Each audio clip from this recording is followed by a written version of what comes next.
Fate of the Wolf is book 1 in the Pack Loyalty series. Written by Amelia Shaw. AI narrated by Michelle and Maxwell. Published by Google Play. Copyright owned by Harley Romance Publishing, 2023. Contents 1. Chapter 1. 2. Chapter 2. 3. Chapter 3. 4. Chapter 4. 5. Chapter 5. 6. Chapter 6. 7. Chapter 7. 8. Chapter 8. 9. Chapter 9. 10. Chapter 10. 11. Chapter 11. 12. Chapter 12. 13. Chapter 13. 14. Epilogue. Chapter 1. I grimaced at the clock on the dashboard as I pulled up outside the bar I'd worked at every weekend for the past 5 years. Late as always. Mick's really gonna kill me this time. I jumped out of my car and slammed the door. The old rust bucket was reliable and got me where I needed to go, even if the aesthetics left something to be desired. I ran through the back entrance, pulled off my woolen coat, and dumped my bag in the small cupboard we had for employees, fumbling with my keys. The bar wasn't one of those dive bars with only 2 lights bulbs that worked, but it wasn't a fancy 2-story place with a super expensive menu either. It was warm and friendly, with an affordable menu. The locals considered it the perfect place to hang out after work, or on the weekends. Lara. You're late. Again, Mick called out to me, his tone dripping with sarcasm. You're lucky I love you. I was lucky. He really did love me, and as a wolf shifter without a pack, I needed a family. Mick was the only father figure I had in my life these days. I threw him a grateful smile. You know, I'll make up the time at the end of the night. He tossed me a chef's apron and I caught it one-handed, trying to suppress a groan. He liked us to wear them on nights when more beer got spilled than drunk. Football finals. That was tonight. Shit. The place is already half full, so. He clapped my shoulder with a heavy hand. Better get out there. I tied the apron around my waist, covering my new jeans. It seemed a bit of a waste to wear them at work, especially since no one could really see me from the waist down behind the counter anyway. But new jeans. I couldn't resist trying them out. Thanks, Mick. I walked through the kitchen, tossed a quick hello to our chef Louise, then strode out to take my place behind the bar. My heart was still pumping from the rush to get here, but my body was beginning to hum pleasantly, my hips swinging to the music playing over the bar's speakers. I might whine and moan about having to work weekends, but mostly it was all show. I really didn't have anything else I'd rather be doing. This place and the people who worked here had become a home to me. I enjoyed my nights here, and there were definitely worse jobs. Even on nights like this, with the rowdy football crowd making extra work and noise. I grabbed a hair tie from around my wrist and threw my long hair up into a high ponytail. On football nights, the place got stupid hot, and people flooded in nonstop until the early hours of the morning. Working the bar on a busy Saturday was basically the equivalent of a free gym workout. Hey Tammy. I called out to the other bartender, who was shaking a tumbler and pouring what looked like a cappuccino cocktail mixture into 2 glasses. Ooh, fancy. Hey Lara, she called back with a wide grin. How's it going? Tammy was a nice chick, the ideal bar partner for this sort of place. We worked hard, probably too hard, but I think she enjoyed the rush as much as I did. The bar was busy enough to warrant hiring a 3rd bartender, but thanks to the fact that Tammy and I could run an 8-hour shift on our feet, Mick didn't need anyone else.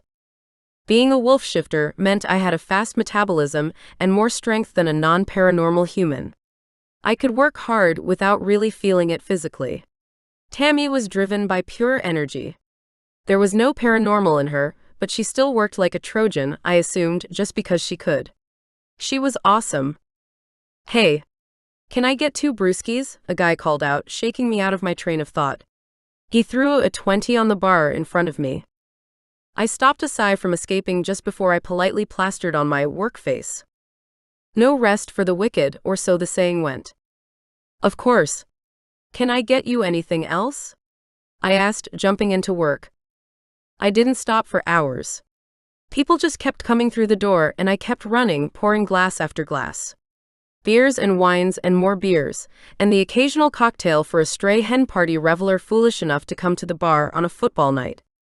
You could barely hear yourself think above the roar of the men in the bar. As I predicted, it was roasting in here. I snagged my water bottle out from under the counter and gulped it down before wiping the sweat from my brow. Who's winning? I called out at one point to Tammy, grabbing her elbow as she flew past me.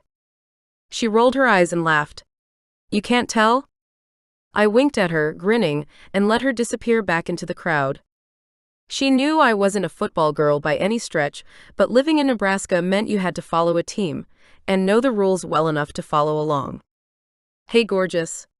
Aren't you dressed like an angel tonight? Said a man leaning over the bar, his tone sticky enough to trap plenty of honeysuckers. But that wasn't me. I squashed the desire to roll my eyes at his cheesy pickup line. That would have been strictly against Mick's no upsetting the customers policy. Instead, I flashed the guy a grin. Thanks. I got this top on sale, actually. I tugged at the top in question. It showed off my ample cleavage, true. But it was made of a breathable cotton, perfect for running around like a crazy woman for 8 hours straight and serving beers to guys like this one. What can I get you? What are you doing after work tonight? He pressed on, ignoring my polite deflection. The smile I'd stuck on my face threatened to slide off. I forced it to stay put. This guy wasn't a regular. I'd never seen him before. Which was a pity, really. If he had been a regular, he would have known that I don't date. Barely, at any rate. And even if I did, I wouldn't choose a 40-something guy who wore a suit to a bar on a Saturday night. Who was he trying to impress? If it had been a Friday, that would have been forgivable. I understood the whole corporate vibe then. Some of the men came straight from work after all, so they had an excuse to be suited up. But this douchebag had actually made the decision to put on a suit to come drink beer and watch football. What am I doing after work? I struggled to think of something brief and innocuous in response. Probably going home and face-planting my bed. I don't get off until 4 a.m. His eyes lit up, and this time I couldn't disguise my flinch. Fuck. Rookie mistake. Damn it. I'd gotten out of practice, apparently. Well, I'm sure I can get you off by 4:30. His tongue darted out and wet his lips. My place or yours? My skin crawled. Geez, this guy. I can't say I wasn't used to it. Practically everyone in the place had tried it on at least once. After 5 years working as a bartender, I'd accepted that this sort of thing came with the territory. Most accepted when I said no. If only they knew I could shift into a wolf and bite their faces off if I wanted to. I didn't know if it was the heat or the lateness of the hour, but something about this dude made me want to punch him right in his smug expression. I put up my hands and shrugged. Look, I'm just here to serve drinks. Do you want something? Yeah. 3 beers and your phone number. I turned away to grab 3 beers from the fridge, the expensive ones. He hadn't been specific after all. His mistake. Are these all right? His eyes widened a little as I set the bottles on the counter between us. Oh, sorry. Too rich for your blood? I asked, trying to sound as confused and innocent as possible. Oh no, not at all. Here, charge it. He handed me a normal blue credit card, and I bit my tongue. What? No black Amex? I tapped his card on the machine with a bland smile and slid over to the other end of the bar, trying to calm the tremble of anger rushing through my veins. You can't hit anything or anyone here. Relax. That guy had actually managed to make my blood boil. I wasn't sure why. I was usually pretty good at brushing past people's shit. Damn, my blood really was up tonight. Definitely must have been the heat. I needed some peppermint tea and about 14 hours of sleep to calm down. In that order. Hi, what can I get you? I asked the girl, waiting patiently for my attention. She was a tiny redhead, fresh out of college by the looks of her. White wine, please. Just the house is okay. I nodded at her with a friendly smile, then turned to open the wine cooler. College and wine. Luxuries I hadn't been able to afford at her age. Whatever, I'm doing fine without either. Here you go. I slid the drink across the bar. I was just turning to deal with the guy to her left when an almighty crash reverberated across the room. The crowd of rowdy patrons stumbled out of the way to reveal the same douchebag who'd been trying to pick me up earlier. He dropped all 3 bottles of beer against the hardwood floor. There were shards of glass everywhere, and alcohol pooled at his feet. Shit. I glanced around, trying to spot Mick. He was all the way over on the other side of the room, busy with the DJ and his sound system. Al Lara. Mick called, gesturing to the mess on the floor and miming a dustpan and brush. He gave me a thumbs up before turning away again. I was officially done with this night. I just wanted to go home to bed. Fine. I picked up a spare tray, grabbed a broom, and headed out into the fray. The guy was leaning against a nearby pillar, looking strangely smug. Hey, I'm sorry, he said, not sounding sorry at all. I forced a smile. No problem. After all, it was my job to clean up after man-babies like him. I bent down and picked up the big pieces of glass carefully, putting them on the tray, and then swept up as much of the rest as possible into a pile. Damn it. The glass had tracked everywhere. I was going to need the vacuum. I grabbed the tray and turned to the creep. Can you keep other customers away from this area? I'll be back with the vacuum in a moment. Sure thing, he said with a shit-eating grin. I turned to walk away and he slapped me on the ass. Hard. I bit my tongue as a growl rolled up into my throat. I swallowed hard. That was unusual. My wolf usually lay mostly dormant inside of me. I shook myself and kept walking. I located the vacuum at the back of the storeroom and allowed myself one single solitary fuck out loud in the dark empty space before I went straight back out there. That creep didn't scare me. Hardly. I dealt with much worse. Eventually, the football game ended. Most of the patrons had called it a night and were wandering home or piling into waiting cabs. All of them, that is, except the creep.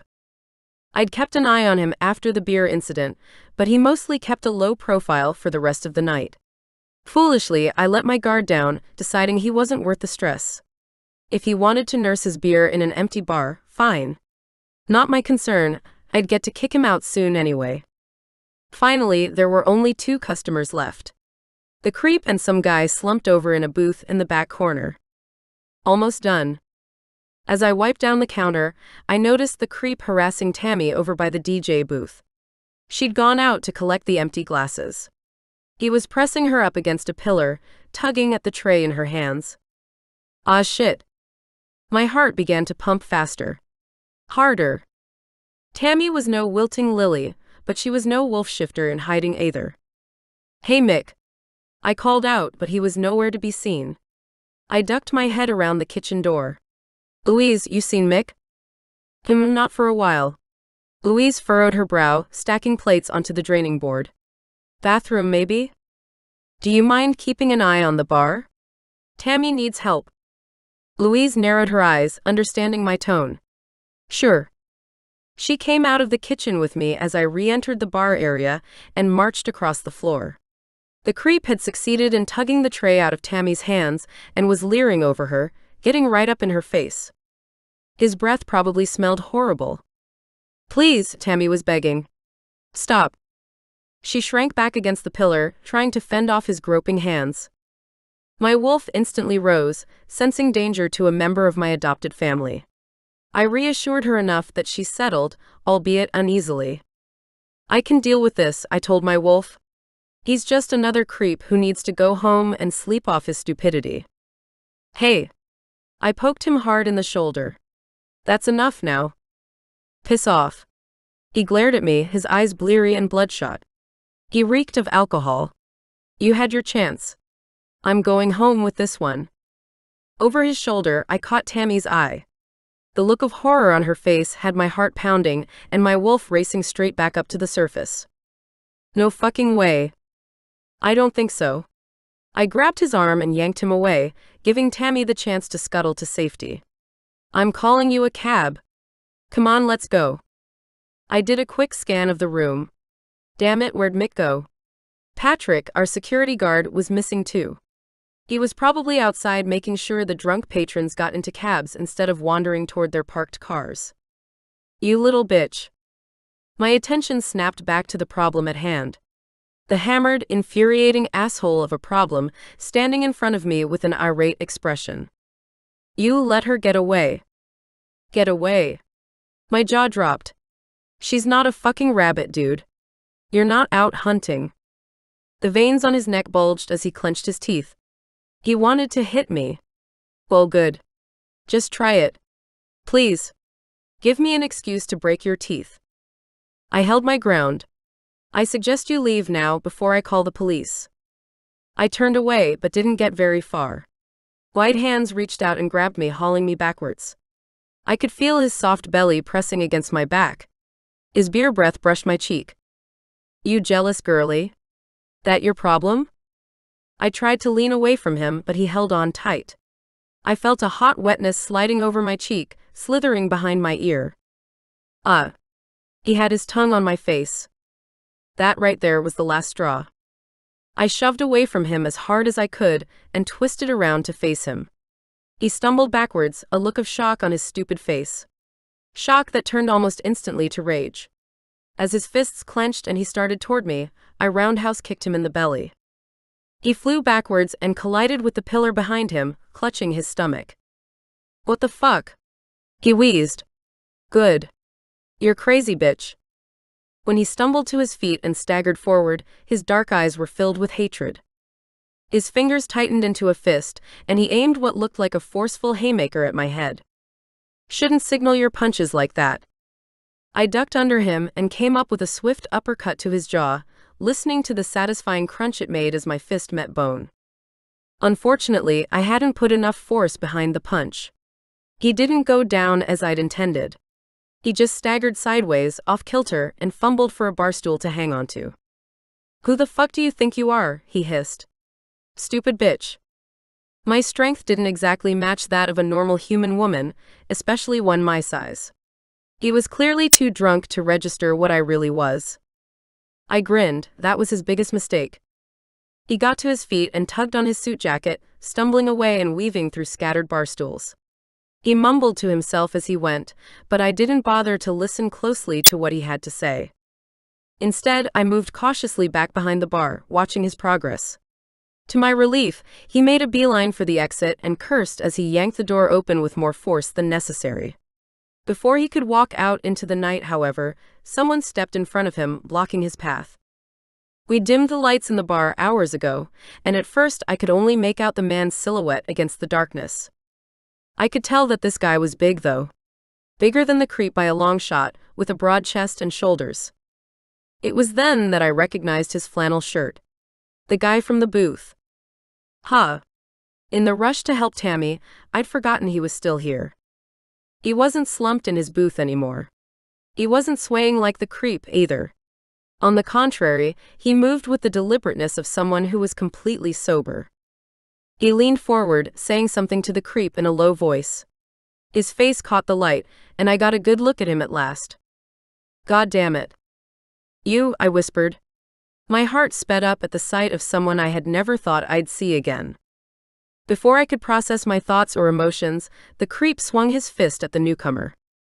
Oh boy. Even bigger mistake. The flannel-shirted guy moved so leisurely it almost seemed like slow motion. He hit the creep in the face with one brutal blow, and the douchebag went down like a lead-fucking balloon. Chapter 2. It took me more than 2 weeks to track her down. I'd searched every corner of the city and come up empty. I'd had to rake through social media in my shitty motel room and hang around outside dive bars in the hope someone might have seen her. And yet, there had been nothing. Until this morning, when I'd overheard some guys outside a cafe talking about a hot girl they'd seen the other night, a shifter with dark hair who worked weekends at Mick's place. That had caught my attention, and the lucky break had led me all the way here, to a bar in the middle of the city. I'd been watching Al Lara work all night. She really was a sight for sore eyes, even after all this time. Her gorgeous thick dark hair swung in a high ponytail as she took orders. Her blue eyes remained warm no matter who she was dealing with, and her beautiful face glowed with good health. Her strong, lithe arms moved gracefully, gesturing back and forth as she laughed with her customers. And those were just her physical attributes. According to my intel, she worked 2 jobs now. She'd lived alone out here for 5 years, supporting herself. The fact that she lived outside of the pack's protection was unusual for a shifter woman, even these days. Obviously, she was doing a pretty damn good job of it. She looked well. Not unhappy. Damn, it was good to see her again. I stuck to the shadows all night and slouched alone in a booth near the back. I didn't know why, but I was hesitant to catch her attention. Tracking her down had been one thing, but actually confronting her with everything I had to tell her, that was quite another. So I lay low and watched her work. She served drinks, took cash, and got hit on. Rinse and repeat. She dealt with all of it in her stride, and better than most. I knew her well, though. All those little tells from the past were still in operation. That tiny crease between her eyebrows when she served the guy in the suit told me she was royally pissed. And rightly so. That asshole guy just wouldn't let it go. All night I watched him circling the bar like a fly that just couldn't be swatted away. I managed to keep my cool, even when the other patrons started to leave, and the jerk managed to corner Alara's bartender friend. Though, a moment longer and I would have stepped in. Funnily enough, I hadn't had to. The fire in Alara's eyes had flared as she'd stormed over and finally confronted the asshole who had been plaguing her all night. There had been a shadow of her father in her at that moment. They'd always been cut from the same cloth, with their dark hair and eyes, right down to their hot tempers and their desire to protect others. When the guy hit the pillar, the thud had reached my booth. I smirked down at the table, hearing her punch meet its mark, right against his stupid face. Atta girl. Dumb bitch, the guy had muttered to himself as he stumbled away from her. Probably a whore, anyway. I'd heard enough. I wasn't going to let him get away with disrespecting her so easily. I was tired of sitting back and listening to his bullshit. Watching him try to use his strength to abuse and control the women behind the bar. Time to make my presence known. Moving swiftly so I could catch him before he disappeared into the night, I blocked his exit, putting my hand against the doorframe so he couldn't slither away. What the fuck, man, the guy mumbled. Lara had really done a number on him. With the alcohol and the blows, he could barely stand straight. I leaned close. Your pickup tactics need a little work. He blinked, his lip curling. Get fucked. He swung at me, and that was all the permission I needed. I punched him. Hard. It was one of the most satisfying punches I've ever landed in my life. He crumpled to the floor like a sack of potatoes. I nudged him with my foot, rolling him onto his side. He was out cold. Huh. His expensive suit dragged a little, picking up scum from the floor of the bar. Oops. Hadn't meant to hit him that hard. I kept forgetting humans were more fragile than us. A wolf would have taken that punch and come back for more. I swept the hair back off my face and looked up, trying with difficulty to keep my heart rate under control. Lara, the love of my life, my sweetheart, the one I'd let get away, stood there with her arms crossed, staring at me. I couldn't work out the expression on her face, but I could make a good guess as to what she felt. Disbelief. Shock. Regret, maybe. Same as me. She met my gaze. Her expression cleared, landing firmly on irritated. With her arms folded like that, her boobs looked great. High. Full. Plump. Just like I remembered. I forced my eyes away from that delectable cleavage.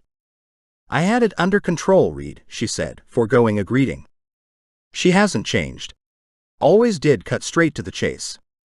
I know. I grinned at her. But he deserved it. We stood there for a moment. Seeing her again, talking to her, I was struggling to remember why I'd come here in the first place. Ah. I shifted my weight, glancing around the empty bar. Can we talk? Her arms relaxed and fell to her sides. She rolled her shoulders a little, like she was preparing for battle. Do I have a choice? Always, I wanted to say. And she did. She could walk away from me right now, disappear again like she had 5 years ago. She'd abandoned the pack, her father, all her responsibilities as the alpha's daughter. She left me. Even though she'd had good reason to. I shook the thought away. This was bigger than what had happened in our past, bigger than us. She needed to know what had been going on with the pack since she'd left. Her pack. Our pack. We needed her now. She was the only thing that stood between us and Jamie. You know you have a choice, I said, keeping my voice low and persuasive. But if you have a minute, I'd appreciate it. She stared at me, assessing me intently like she used to. And for one unsettling moment, I thought she was going to turn away, tell me to fuck off and leave her alone. The thought made me cold. Then her shoulders relaxed a little, and I realized we'd both been holding our breaths. She nodded once. Fine, she said. I finish in an hour, okay? I can talk to you then. Or tomorrow. It's super late.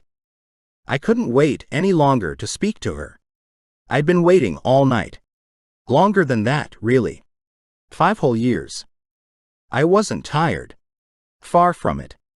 Watching her all night, talking with her now, standing up close like this, it was enough to call the wolf in me up to the surface. I could feel the pheromones shivering through my body, urging me to shift. But I had to ignore the way my blood was pumping in her presence. Ignore the enticing scent that filled my nostrils every time she moved. Mate. But she wasn't. She had made that choice when she ran. Which meant I couldn't act on those urges now, no matter how strong they were. My desire for her was forbidden. Sadly, I answered to a higher power than my libido. With difficulty, I shoved down the distracting feelings and refocused. I had a job to do, after all. I can wait. I looked around and pointed to an empty booth. Can we chat there? She wrinkled her nose. I've been here all night. There's a 24-hour diner just down the block.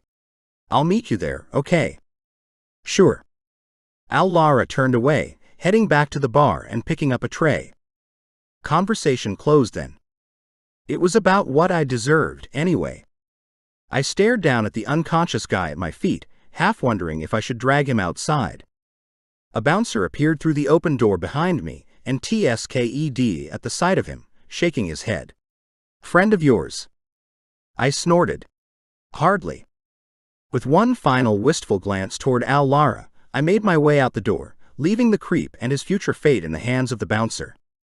He must have caught something in my expression, because he clapped me on the shoulder as I passed and hooked a thumb toward the bar. Lara had busied herself with the cash register. She'd apparently decided to ignore my presence completely. You know Lara then? The bouncer asked. I opened my mouth and shut it again. He waited. Used to, I mumbled eventually, ducking my head at the sight of the guy's knowing grin and raised brow. He was clearly looking out for her, but must have known her well enough not to try stepping in on her behalf. As I strode out into the night, it began to dawn on me. This mission was going to be a whole lot more difficult than I'd realized. Lara had a life here, one that I didn't know anything about. Friends. Maybe even a boyfriend. The latter thought turned my stomach. After all my efforts, finding her again had turned out to be the easy part. Convincing her to give up her life here in the city. That was going to be a whole other level of difficult. Chapter 3. Reed was the last person in the world I expected to see tonight. The last person I wanted to see, tonight or any night for that matter. He was the guy, the only guy, who had completely broken my heart. He'd always gotten to me like no one else, even when we were kids. He understood me in ways I didn't understand myself. And then one day, he ripped it all away like what we had was nothing. He was one who got away. Only it ended up being me that got away. From him, and from everything I had known and grown up with. As I started packing away glasses, my memories burst through, creating a kaleidoscope of images flashing past me, one after another. The day I first saw him. We'd been kids then, total strangers. Too young to shift, chasing each other through the trees with sticks and howling like wildcats all summer long, running barefoot over the forest floor. The picture changed. The two of us in awkward adolescence, struggling to cope with the rush of puberty and our first shift. Reed had withdrawn, avoided me for weeks, disturbed by the new, hormone-fueled feelings that were racing through him. Then later, Reed and I in bed together. Our first time together. My first time, period. He'd been so gentle, letting me set the pace. I recalled his broad shoulders beneath my fingertips, warm and strong, the silken feel of his hair that always seemed to fall down into his eyes no matter what he did to it. The shape of his mouth, curled up at one corner right before he kissed me. All the tiny details were still there in my mind as I recalled the memory of that night. As the years wore on, our connection had only deepened. Couples around us broke up and got back together, found new partners who came and went as the seasons changed. But not us. Our teenage infatuation morphed into a true, lasting bond. I'd been crazy for him. He was everything I thought a good man should be, strong, warm, funny. He was a part of my pack. A part of me. I would have done anything for him, and back then I had truly believed he'd do anything for me in return. That hope had been snuffed out the night Reed broke up with me. He had acted so strange that night, distracted. All he would say was that it wasn't right for us to be together. That he knew it was hard, but that one day I'd understand. "I'm doing this for you," he said. "Because I care about you." He hadn't given me a reason beyond that. Instead, he just stood there stone-faced while I yelled at him, crying, and begged him to change his mind. I couldn't remember most of what I'd said after that. I only knew that I could never take any of it back. I'd packed some things in a small suitcase and left the following morning.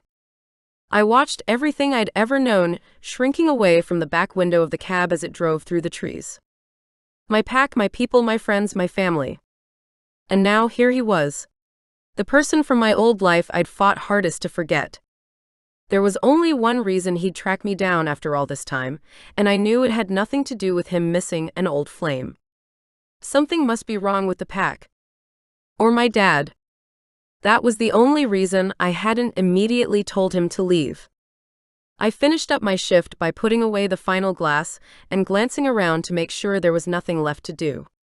I walked up to my boss, who was counting the money out of the till, and handed my apron back with a grimace. "You gotta get more security staff. We could have been in a hell of a lot of trouble tonight if I hadn't kicked that guy's ass." Mick grinned at me as he took the apron.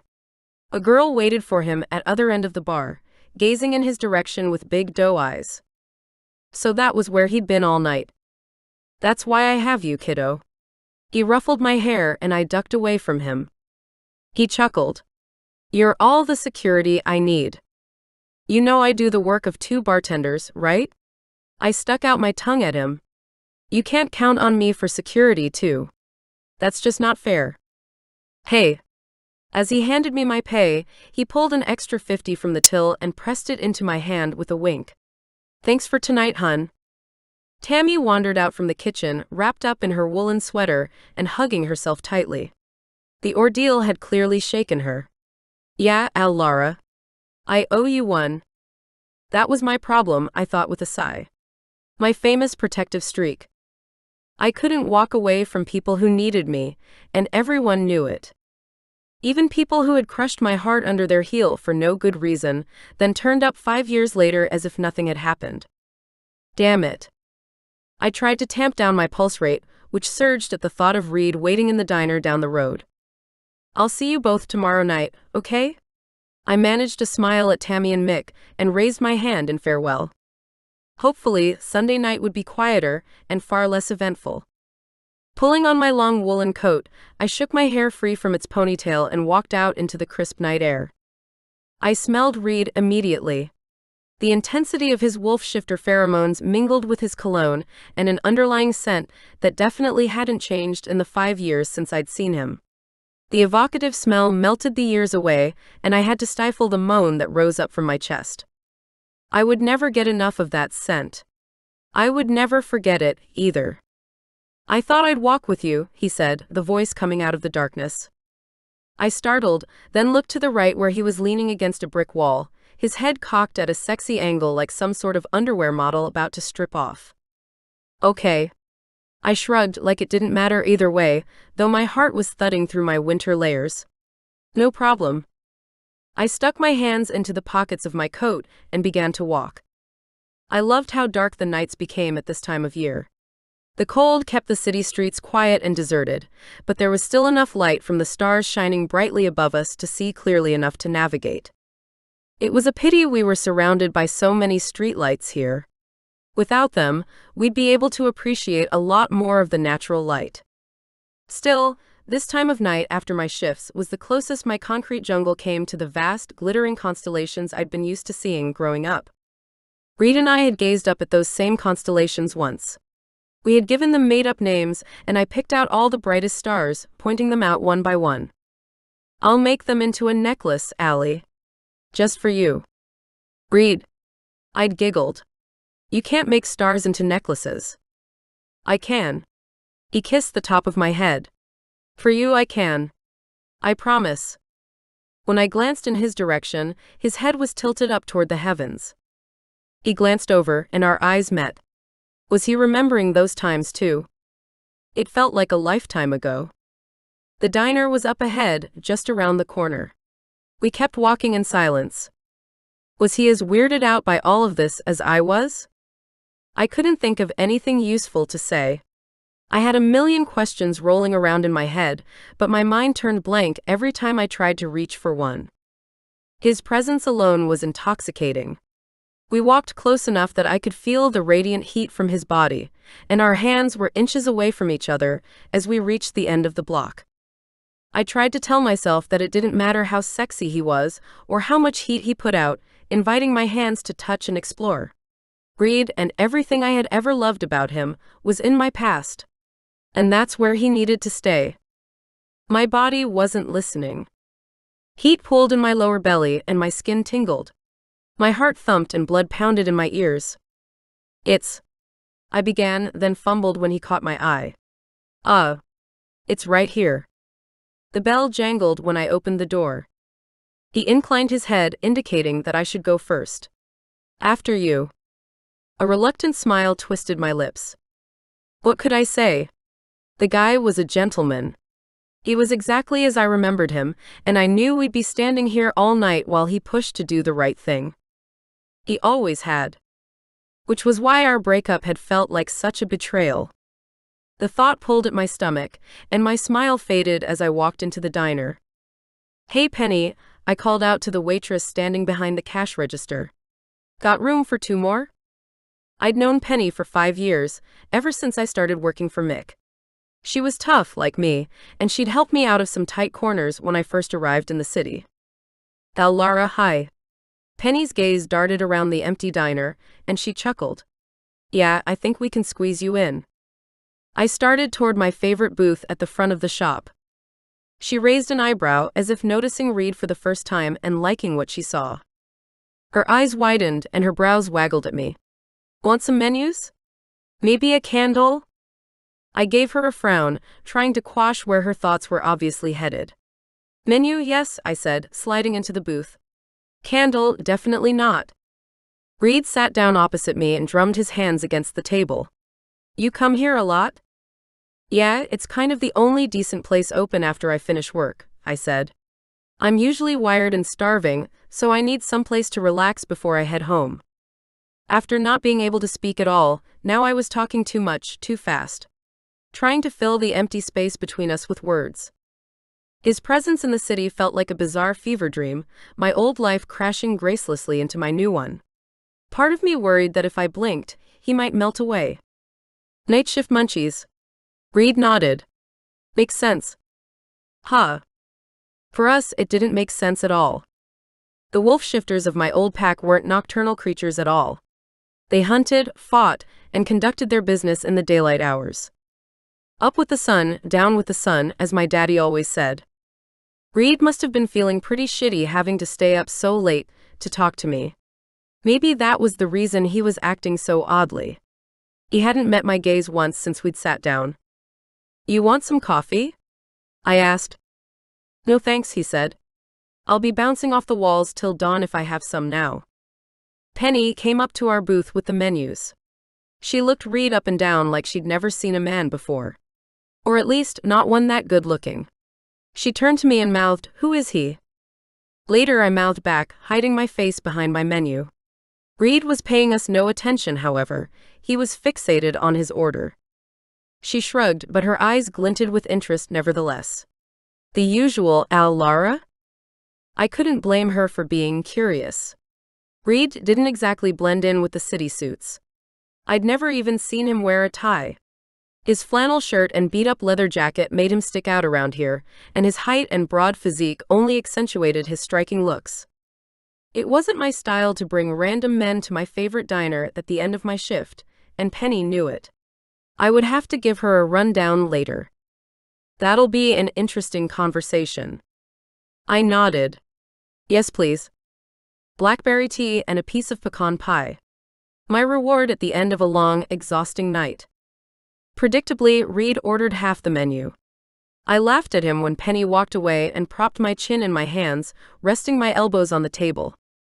Still hungry as ever, huh? My appetite hasn't changed, if that's what you mean, he said slowly. I swallowed hard and stared into his dark eyes. Did that mean that he still liked to have sex every day and twice on Sundays? Because that was an appetite I could appreciate. I coughed, crossing my legs under the table and dropping my gaze quickly. Geez. I needed to shut down that line of thinking, and quickly. Whatever sex drive I once possessed had lain dormant for a long time. One whiff of Reed's scent, however, and I couldn't seem to get my mind out of the gutter. You wanted to talk. I drew a deep breath, forcing myself to look at him and praying that the heat I could feel in my face wasn't a noticeable blush. So start talking. A shadow fell over Reed's face, and he stared through the window at the darkness outside. It was bad news then, just as I had suspected. My heart sank and I clutched my hands together. Your father's sick. My stomach swooped. How sick? Alpha wolves were the strongest of our kind, and pack leaders were the toughest of all. They rarely got ill, but if they did, it usually signaled the end of an era. Reed lowered his head, staring at me with an intensity that I remembered well. You know what I mean, Lara. I shook my head. Pain tightened my ribcage until I felt like my chest would burst. I need you to say it. He's dying, Reed said, sounding shaky. The doctors haven't said how long he has left, but you and I both know they don't understand our physiology very well. But I scrambled for words as I tried to process the information. I'd expected bad news, and yet somehow not this. Are we talking what? Weeks, months, years? I knew in my heart that Reed wouldn't be here if it was the latter. Weeks. At most. Hot tears sprang up in my eyes and I ducked my head and blinked rapidly, forcing them back. I refused to cry, not here and not in front of Reed. What? I swiped at my cheek, catching a stray tear. Damn it. What can I do? My dad and I hadn't been close, even when I lived with the pack. Not after my mother had died, anyway. It happened suddenly, the year I turned 14. Dad withdrew from almost everyone, shutting himself away in his study for months and taking long, solitary walks around the perimeter of the village. Eventually, he'd begun to open up again, but we had never really reconnected like we had in the past. As the years wore on, I had turned to Reed rather than Dad for comfort. But he was still my dad, and to hear now that he had mere weeks. The night I'd left the pack, the look on my father's face was etched onto my memory. He had stood watching me like an unmoving stone statue. He didn't say anything. He didn't need to. You have to come back, Lara, Reed whispered, breaking me out of my thoughts. You have to come back with me. I frowned, trying to think. I'll come back, sure. To see Dad. I won't be staying, though. Reed matched my frown with his own. You know that's not what I meant, Lara. Well, what did you mean? Be clear. Something contrary inside made me want to push at him until he acknowledged the unspoken threat of his presence to my current comfortable existence. He glared at me and I glared back, my sadness temporarily forgotten. That was the problem with us, the thing everyone had loved to point out in the past. We had been a hot-headed pair. I needed someone calm, like a chilled-out yoga instructor. A guy who could balance me out and temper the fire in my blood. The pack is waiting for you, Lara. It is time to claim your birthright. I stared at him, dumbfounded. I hadn't expected that. I struggled to form a coherent thought. This cannot be happening. You. What are you talking about? Dad's been grooming Jamie to take over forever. Jamie was the son of Terry, my dad's right-hand man. He was a beta like his father, but fierce with ambition. I'd never really gotten on with him, but I'd always chalked it up to my own jealousy. He and my dad had been super close. Especially after Mom died. Jamie had become the son my father never had, strong, sharp, and most importantly, male. I found it difficult to watch them together, so I'd kept my distance from Jamie out of habit. I thought back to that time. About a week before Reed broke my heart, Dad had gathered the whole pack together for a huge feast. He'd pulled Jamie up to stand by his side, his arm thrown affectionately around Jaime's shoulders as he made a toast. He declared then and there that when the time came for the pack to have a new alpha, Jamie would be his successor. I hadn't been surprised. None of us were. That announcement had been years in the making. I'd never really thought about the timing of it all, though. Jamie was announced as my dad's heir, and Reed ended our relationship a few days later. In hindsight, that struck me as kind of odd. Nevertheless, what was done was done. I'd tried my best to close the book on that chapter of my life for a reason. Re-examining those memories was like poking at an old wound. It wouldn't bring me the closure I wanted. It would only reignite the pain. I know it's not what you want to hear. He looked down at the tabletop for a moment. Damn it. It was all I could do not to reach out and comb my fingers through his hair, tilt his face up to mine, and press a kiss onto his lips. Oh, how I had missed kissing Reed. I blinked, bringing my focus back to the matter at hand as Reed spoke. It's not meant to be this way, Lara. You are your father's heir. His blood. I shrugged off his words, along with my traitorous impulses. This is what my dad wanted. You're alpha. He chose Jamie. I narrowed my eyes. Then you dumped me, remember? There was nothing left. So yeah, I got out. Now it seemed to be my turn to stare down at the wood grain of the table. Anger filled my chest as I raised my gaze back up. Has anything changed? No, of course it hasn't. Reed went very still, like he'd been caught in a trap he hadn't realized was there. Lara. He lifted his head and glowered at me. Like he had any right to be angry. Jamie isn't the man your father thinks he is. He can't be trusted. And there's no one who can stand up to him worth a damn, not anymore. He leaned forward, capturing my gaze. No one but you. His eyes were hypnotic. For one heart-fluttering moment, I felt like I would do anything he asked, even dive off a cliff top if he suggested it. A plate of pie landed heavily in front of me, followed by a steaming mug of tea. I snapped out of my love-struck spell and thanked Penny with a flustered smile. Her answering grin was a little too knowing for my liking. With my first sip of tea, my faculties returned. Was Reed being serious right now? I'm sorry to have to tell you this, I said, not sorry in the slightest, but your trip has been wasted. Eat up, get your strength back, and go home. There's no way I'm going back with you. Not now.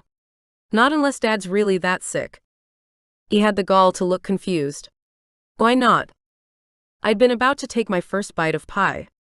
Instead, I dropped my fork, and it fell against the side of the plate with a clatter. Why not? I have a life here, in case you haven't noticed. Friends, an apartment. I have work tomorrow for Christ's sake. And I'm not giving it up, Reed. Any of it. If Dad's that unwell, then I'll make arrangements to come visit. But not to stay. Never that. I picked up my fork again and pointed it at him. Not for anyone. But... My words rushed out before I could stop them, buoyed by a tidal wave of past heartbreak and loss. And certainly not for you. Chapter 4. I gazed at Lara. This booth wasn't huge, and she was sitting close enough to touch. My first love. Hell, my only love. No matter how hard I tried to put her out of my mind, I always failed. She'd made a permanent mark on my heart, one I would carry forever. Lara. Somehow, I had to make her understand. This is serious. The whole pack is in jeopardy, every last man, woman, and child. She would come around eventually. I was sure of it. The Lara I remember was fiercely protective. She cared deeply for her pack and defended them no matter what kind of trouble they got into. She might be tough, but she was also a good person who cared about others. Her heart had always been in the right place. I couldn't see that changing, no matter what she'd been through in the past 5 years.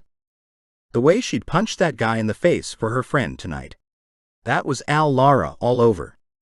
Now she just stared at me with those beautiful dark eyes and pushed my plate closer toward me. Eat up, okay? You have a long drive ahead of you. I stifled a sigh. So maybe convincing Lara to come back with me wasn't going to be as easy a task as I thought, but I couldn't really blame her. Her father had distanced himself from her after her mother died, a time when she probably needed her dad more than ever. Then he had passed her over as his successor, and on top of that, I'd gone and ended our relationship.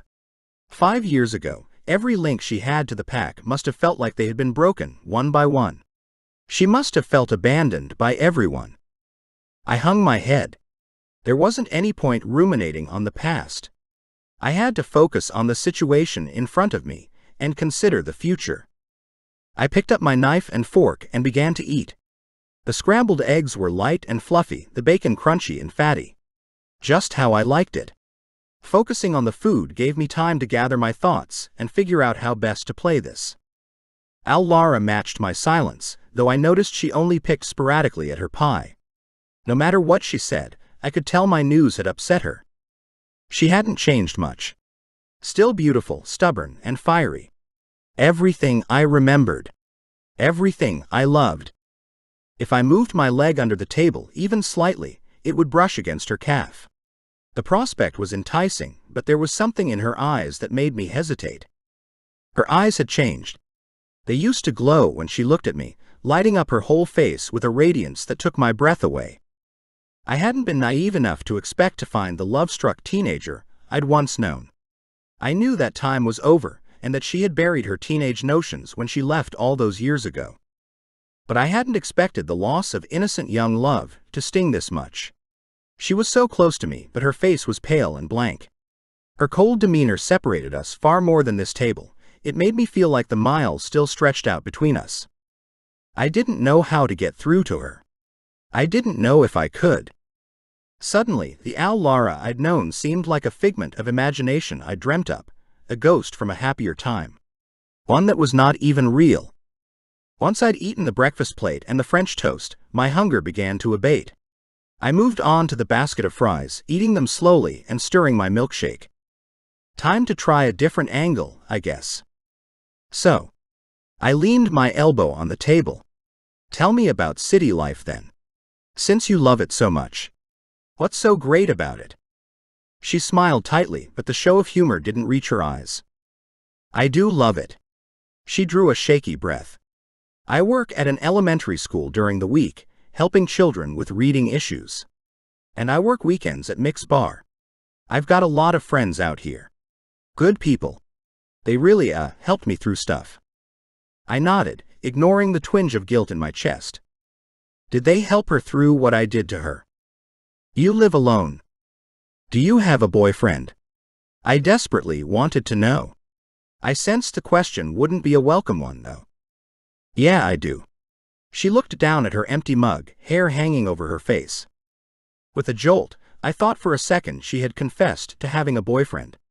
I picked up the thread of our conversation as she continued and shook myself internally. Stay on track, damn it. Her presence was getting to me, just like it always had. When Lara was near, my brain still turned to mush. To be honest, I really like having a place to myself, she said. You know what growing up in the pack is like. Everyone's living on top of one another, and everyone knows everybody's business. I have my own space here, independence. The city, you can blend in here. Disappear. No one cares what you're doing. I like that anonymity. It's refreshing. You can disappear. How could someone like Lara disappear? She had such a presence about her. She lit up every room she entered.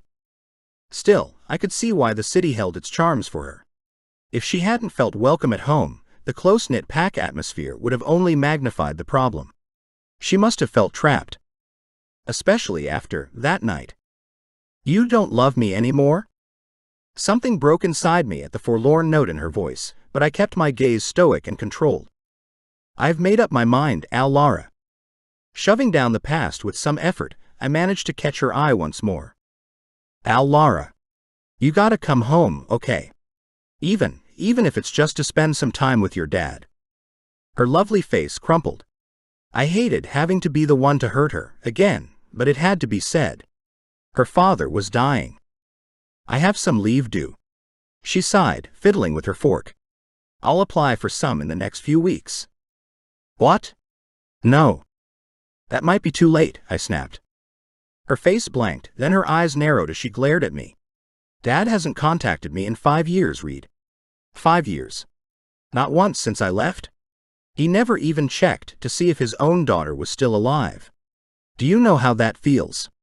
Why would I just drop everything I've built here in the city to go running back to a family that so clearly doesn't want me? The words were harsh, but I heard the underlying hurt beneath them. The waitress glanced over at us from behind the counter, looking concerned. I exhaled with frustration and forced myself to lower my voice. He does want you, Lara. He's always wanted you. I resisted the urge to reach across the table and grab her hand. That's not what this is about. She made a succession of angry noises as she stood, throwing some money down on the table. I shook my head. I knew she was upset, but seriously. She was leaving, just like that. Well, thanks for stopping by. She shoved her bag onto her shoulder. Drive safe. Send my regards to the pack. As she made to walk past me, my hand shot out and I grabbed her wrist. She tried to shrug me off, but I held tight. Reed. She fixed me with an icy gaze. Let me go. I could feel her anger rising, and the spark lit the flame to my own temper. Lara had always done strange things to my insides. As much as we riled each other up, I never felt more alive than when I was with her. As uncomfortable as this interaction had been, I couldn't deny it. Just being with her again was exhilarating. I felt more energy sparking through my system than I'd had in years. I won't give up that easily, Lara, I assured her. This is more important than you think. She twisted sharply and pulled free of my grasp. Good night, Reed. As she stormed out of the diner, she let the door slam on her way out. I deliberately turned back to my meal rather than see her leave. I'd already watched her run out of my life once before, and it had been one of the hardest things I'd ever done. I finished my meal in silence, ignoring the waitress's glower, before heading back to the motel where I'd been staying for the past few nights. I wasn't leaving this city without Lara. I just had to make her an offer she couldn't refuse. I was so fatigued I practically passed out back in the motel room. I stayed that way all day, trying to catch up on the sleep I'd lost last night. It had been hell trying to adapt my body to the stupid hours these city people keep on weekends. The pack didn't live like this. We went to bed at night rather than dawn. Here, waking up as night fell left me groggy and disoriented. I couldn't wait to leave this place. If everything played out as I hoped it would, I would be going home in a few hours. I just needed to convince Lara that it was a good idea for her to come with me. I glanced around the parking lot and stared at the small bar. Mick's Place, she'd called it, with a note of affection in her voice. Sunday night seemed to be a quieter affair. Only a handful of punters passed through the frosted glass doors, and the noise level was thankfully reduced to a muted hum. The city could be so loud. I didn't know how she'd stuck it out for so long. After a moment of consideration, I decided not to try my luck inside tonight, instead waiting out on the street. I was relieved when she walked out around midnight. Hey, I called out, waving at her. She froze. Her eyes met mine with a mixture of anger and incredulity. I stayed where I was, leaning against the hood of my truck, letting her assess my presence. Never catch an unknown shifter off guard, Reed. But Lara wasn't unknown. I knew the sound of her heartbeat as well as I knew my own. We'd had sex in this truck I was leaning against. How many times? God only knows. I wasn't scrapping the thing, ever. Too many memories I couldn't let go of. The ghost of a smile flitted across her face as her eyes traced over the scratched headlights and beat-up hubcaps. Still got this old junker then? Yep. I left it at that. There were too many thorns attached to any conversation about our old relationship, and I'd already proven myself adept at stumbling right into them and scratching both of us in the process. She cocked her head to the side as she gazed at me. What are you still doing here, Reed? I told you to go home. Hopefully my gamble would pay off. After all, the Alpha's daughter had never backed down from a challenge before. Ever. I've got a proposition for you. Her head came up. I watched her spine straighten into a posture I recognized. Oh yeah. What's that? She asked, lifting her chin. A challenge. Something flickered behind her eyes. I continued. A fight between you and me. A fight, she whispered. The shifter swirl of silver swam in her eyes. Wolf shifter eyes. She could try to hide it all she liked from her precious city friends, but she couldn't hide her shifter from me. Yeah. If I can pin you, then you gotta come back with me. I lowered my voice and leaned close. Come see your dad. Come back home to your pack. Your family. We need you, Lara. She blinked, seemingly caught off guard, before appearing to recover herself. And when you lose, she asked, flicking her ponytail over her shoulder and thrusting out her perky breasts in a cocky move. I put up my hands, trying to appear as non-threatening as possible. She'd always been easy to rile up, just like I was. But I sensed that it had been a long time since the wolf in her had been allowed to roam free. That'll sure make my job easier. I brushed off my guilt and focused on my task. I had to do whatever it took to get Lara to come back with me, even if that meant using her wolf shifter biology against her. I gave a loose shrug. Then I go on my way. I'll return to the pack, admit defeat, and make sure none of us ever bother you again. I studied her carefully, wondering what she was thinking. If I lost, did she even plan to come home for her father's funeral? My resolve firmed. It didn't matter what she planned or didn't plan. I was going to win this fight. I had to. I didn't have time to give even a passing thought to the possibility of failure. She stared at me for a moment longer, and a spark of hope grew in my chest. Then she shook her head. No. She turned away and walked off without another word. God damn it. I took off after her down the street. It looked like she was heading toward that diner where we'd eaten last night. Come on, Lara. You know I don't give up that easily. She stopped in her tracks and pinned me with a stare. You gave up on us. I felt her words slide like a knife right between my ribs. I didn't give up, I forced myself to say. I made a choice. She held my gaze for a long time, but I didn't break the eye contact. I couldn't. This was too important. Eventually, she was the one who blinked and glanced away. Then it was the wrong choice. Her voice shook with suppressed emotion. This time, her words twisted themselves straight into my heart. I had given her 5 years to move on, to find someone better, but from everything I'd seen and heard about her time in the city, it didn't seem like she had come close to settling down with anyone else. I grabbed her arm and pulled her around to face me. We need to put our differences aside. It's like I said, okay? There's more at stake here than just the two of us. I understood her position. It was a struggle to think about the bigger picture right now, too. Accept my challenge, Lara. Let the chips fall where they may. She bit her lip, and I could tell she was wavering. I gripped her arm a little tighter, pressing my advantage. You could be free of me, forever. Free of the pack. One fight, that's all it would take. I give you my word. If I lose, I leave. She lifted her gaze to me, and there was so much unsaid in those big blue eyes of hers. Fear was at the forefront. Was she afraid of saying no, or saying yes? Of finally severing her connection to the only true family she had. Our pack. I hoped not. That was what I had leveraged my challenge on. Then suddenly her face cleared. She gave a single nod. Okay, Reed. She cleared her throat, her wide mouth narrowing to a thin line. I accept your challenge. Finally. I knew, somewhere underneath that slick city demeanor, that the Al Lara I knew was still there. I shoved my hands into my pockets and projected an aura of casual certainty. Not that I was feeling anything near casual, but I didn't want my eagerness to cause her to switch off again. Where do you want to do this? I asked, resisting the urge to say, your place or mine. This is her territory, after all. She knew the lay of the land better than I did. My condo has a backyard, she said without hesitation. The sooner we can get this over with, the better, right? I nodded. Sure. I couldn't quite get a handle on her emotions.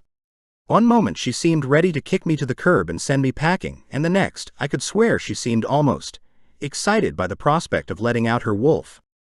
Without another word, she turned and strode away from me. She's probably just looking forward to body slamming me a few times. Feeling strangely like I'd lost control of the situation, I followed her. Chapter 5. The backyard of my condo was dimly lit, and the fences were high enough to deter any prying neighbors. Perfect. I shucked off my scarf and shoved it into my bag. Come on, I haven't got all night. I was trying to contain the rush of adrenaline rocketing through my system, but it was proving more difficult than I thought to tamp the runaway emotions back down. Yes, ma'am. He gave me a mock salute and I rolled my eyes. I could hear the thud of his heartbeat in his chest and his breathing picking up. My stomach tingled with anticipation despite everything. It had been how many years since I'd shifted? Too many. I grinned, despite the situation that had led to this moment. A few ground rules, he said, tugging off his jacket and tossing it to one side. No hair pulling, okay? Very funny, I replied. I remember your moves well enough. He shook himself out a little and stretched. His biceps pulled tight behind his head and I looked away. What was I doing, getting into this with Reed? I was here in the city for a reason. I had an okay life. I had friends. I was doing fine on my own. Good, even. No thanks to him or my dad or anyone from the pack. They'd cut me loose and never followed up. Till now. He smirked, he'd caught me looking. I shook the hair out of my face and straightened, focused on keeping my balance. If he wanted a fight, he would get one. I wasn't going down easy. Something in his gaze shifted when he registered the change in my posture. To a human, the change would be imperceptible, but for the first time that night I saw the wolf inside him rear up. His breathing had deepened, and there was a silver glint in his eye. My body was responding, as it had done hundreds of times before. Adrenaline raced along my veins, making my muscles tremble, and a shot of excitement curved my lips upward. My wolf pushed hard, desperate to be let out after all this time. Silently, Reed extended his hand to me. I stared at it for a moment before accepting the connection. Already my brain felt totally scrambled. Right. Challenge accepted. I took a deep breath and let him clasp our palms together. The feeling of his warm skin amidst the cold night air shocked me and I gasped. This was the first time we had touched each other in 5 years. His head lowered and his eyes darkened, unblinking, hungry and utterly focused on me. I couldn't suppress a shiver as I backed up a couple of steps. He matched me pace for pace, and we began to circle each other slowly. Without warning, he snarled, and his eyes flashed silver. The outside world melted away, and my vision narrowed. He had been my sole focus since we set foot in my backyard, but as I shifted into my wolf body, that feeling only grew in intensity. My every sense flooded with him, the heat of his fur, the intoxication of his scent, the flash of his eyes. They all melted together with a level of concentration I had long forgotten. I shrank away from him, disorientated and overwhelmed. It was surreal to be a wolf again after all this time. My ears flicked, catching the sounds of distant traffic on the freeway. I padded toward Reed with a curious huff, absorbing the feel of the damp grass against my paws. Well, they always said it would be like riding a bike. Reed's wolf eyed me impassively. His brown fur glinted with silver flecks, just like I remembered. He stood a couple of hands taller than me, and his pelt wasn't quite as sleek as mine. He made a formidable sight. If he had been a stranger, I might have been afraid. But I wasn't. Quite the opposite, in fact. He was trembling a little, muscles coiled. He was holding himself back as he waited for me to adjust to the change. I thought about the long years I'd spent alone. Without him. I'd been abandoned at a time when I needed him more than I ever had before. He knew how much he'd hurt me, and he hadn't seemed to care. And then, to come swanning back into my life now, like nothing had ever happened. The dark thoughts swirled in my head, and a growl built in my throat. He answered it with a low, rumbling snarl. There wasn't any warning or signal. We didn't need one. Not when we were like this. We sprang at each other, just as we had done countless times before. But this was no play fight or teenage sparring session. Not for me. I channeled every ounce of hurt I had held onto for the last 5 years, and unleashed it on him. It had always been like a dance, fighting with Reed. I could sense his every breath, perceive his movements almost before he actioned them himself, and he could sense mine. We knew each other's strengths and weaknesses as well as we knew our own. We sparred for a while, ducking and weaving and play-fighting as we had as children, relearning each other as my body quickly fell back into the groove of the whole wolf thing. I might not have been as strong as I once was, but I knew I could still put up a fight. He seemed to sense the heat of my anger too. Good. But he was holding back a little, and that infuriated me further. He challenged me after all. There was too much at stake for half measures. I snapped at him to show my frustration. He loped back a few paces, shaking out his pelt. He couldn't fool me. We were both panting heavily with exertion, but he needed to commit fully, so I could too. I let out an impatient whine and charged him. Taking advantage of his shock at my aggressive move, I fastened my teeth into his neck and pulled him over me, trying to lock him into a tussle. He threw me off with ease, confirming my suspicions that he wasn't using his full strength. Come on, Reed. What are you so afraid of? He'd been the one to suggest this, raising the stakes. But now we were here, bodies slamming each other into the turf. He didn't seem to want to land a proper hit on me.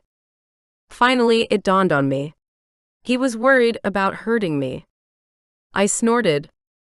Well, if he wanted to hold back, I wouldn't. I slid under him, rolling him over and forcing him into action. We grappled, and finally I felt his energy engage. Good.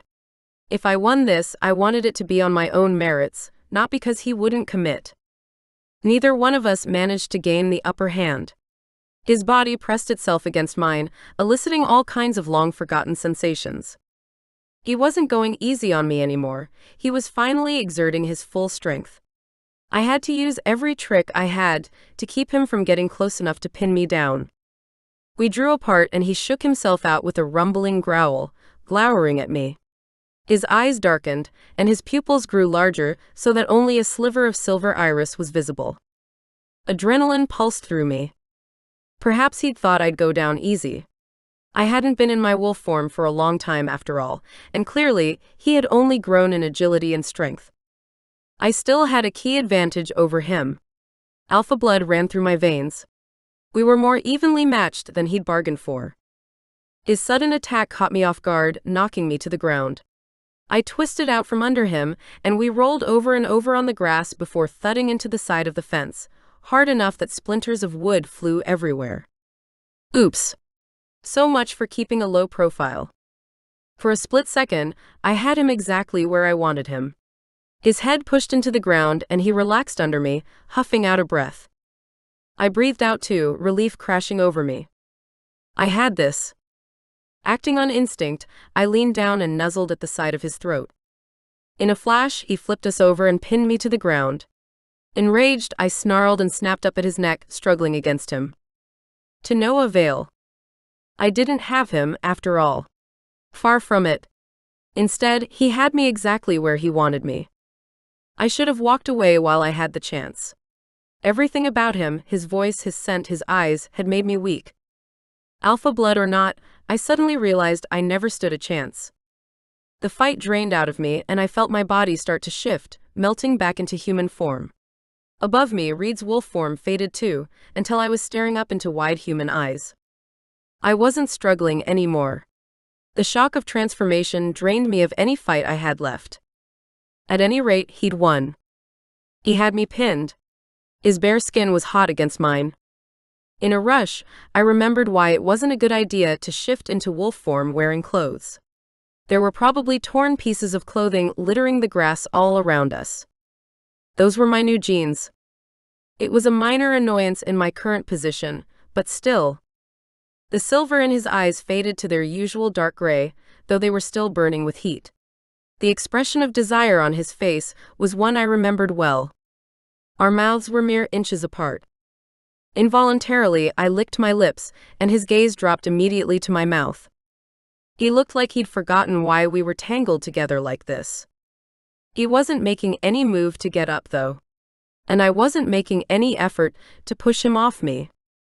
I could barely feel the grass underneath us anymore, or see the starlit sky above. I was consumed with the feel of his body on top of mine. We'd been here 1,000 times before. My body remembered it vividly, even if the rest of me had desperately tried to forget. He drew his arms up until they rested on either side of my head. One of his hands found my throat and traced the skin there. He slid his fingers through my hair, tilted my head up, and leaned close so that his hair fell down and tickled my shoulders. When he brushed his lips against mine, I shivered, my lips parting slightly. He groaned and exhaled against my mouth, deepening the kiss and pressing down against me. Heat curled in my stomach, and I slid my calves against his. Taking advantage of his distraction, I rolled us over so that I straddled him, before leaning back down and kissing him deeply. When we broke apart, I stared at him, a million thoughts swirling in my head. What am I doing? God, I've missed this. He lay there, chuckling. Alpha. Judging by his wide smile, he wasn't mad about me flipping us and taking the dominant position. I brushed the hair off his face and ran my hands down his chest and over his arms. He was breathing heavily, looking up at me with something akin to awe. A small part of me wondered if he'd known this was going to happen.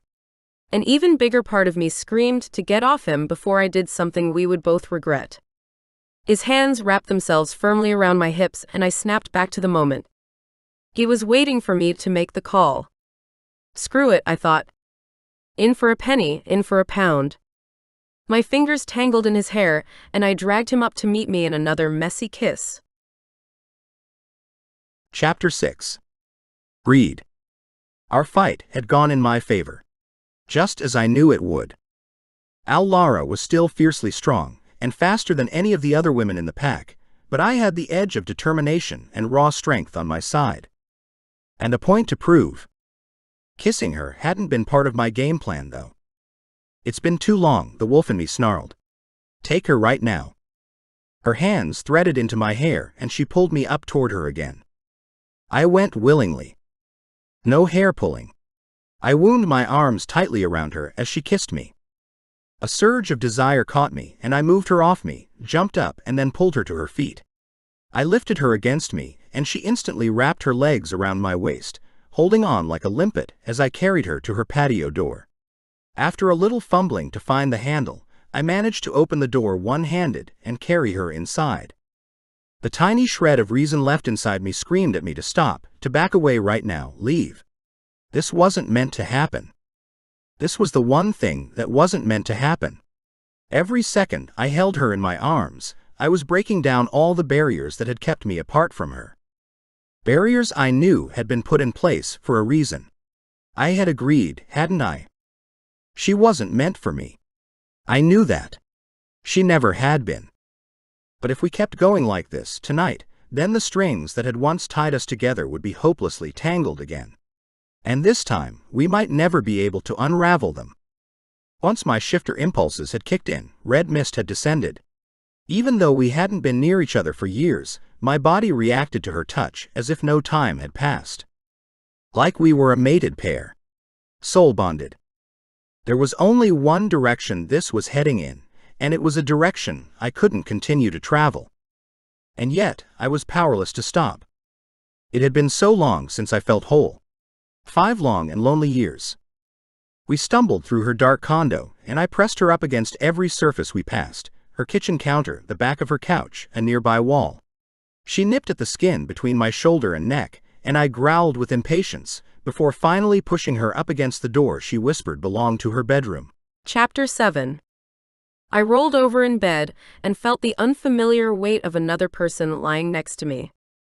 Well, not quite unfamiliar. I'd had more than a few dreams like this, in the hazy moments between sleeping and waking. I smiled sleepily and pressed up close against his back until my body was flush with his, inhaling that gorgeous scent. Read. As I began to wake up properly, it all came flooding back. Last night. The fight. And then we. Ah shit. Twisting away from him, I yanked the covers back and stumbled out of bed, groping around on the floor for my robe.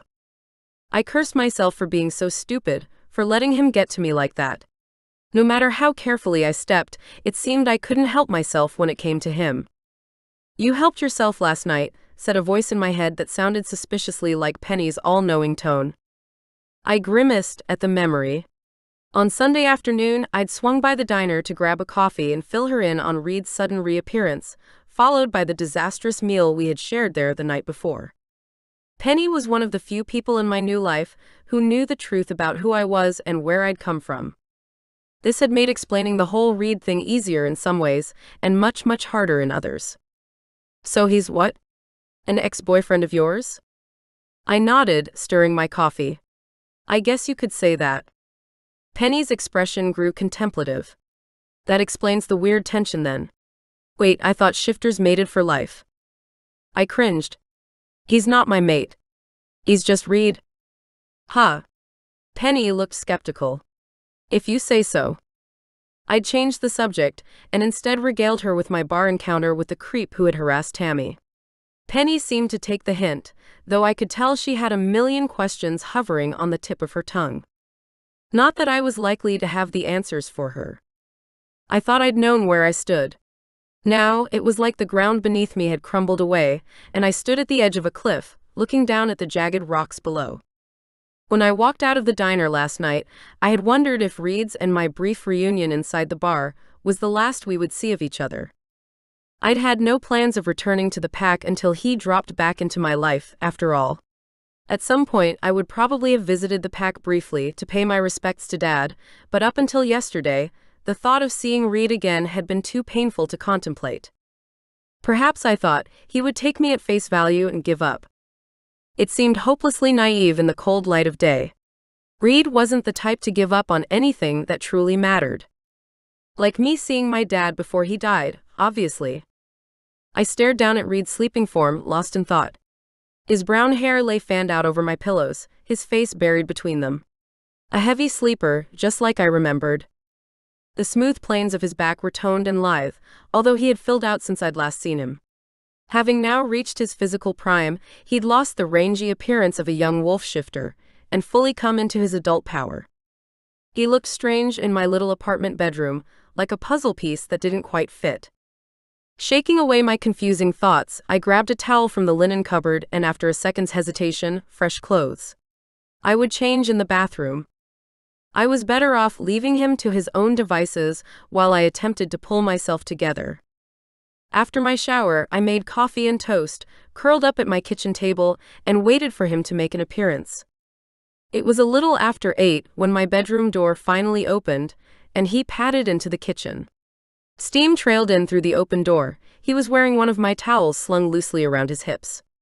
Water droplets ran down his neck in an obscenely distracting manner. He flashed a grin and shook out his hair, sending water everywhere. He scrubbed at the back of his head with one careless hand. I hated when he did that.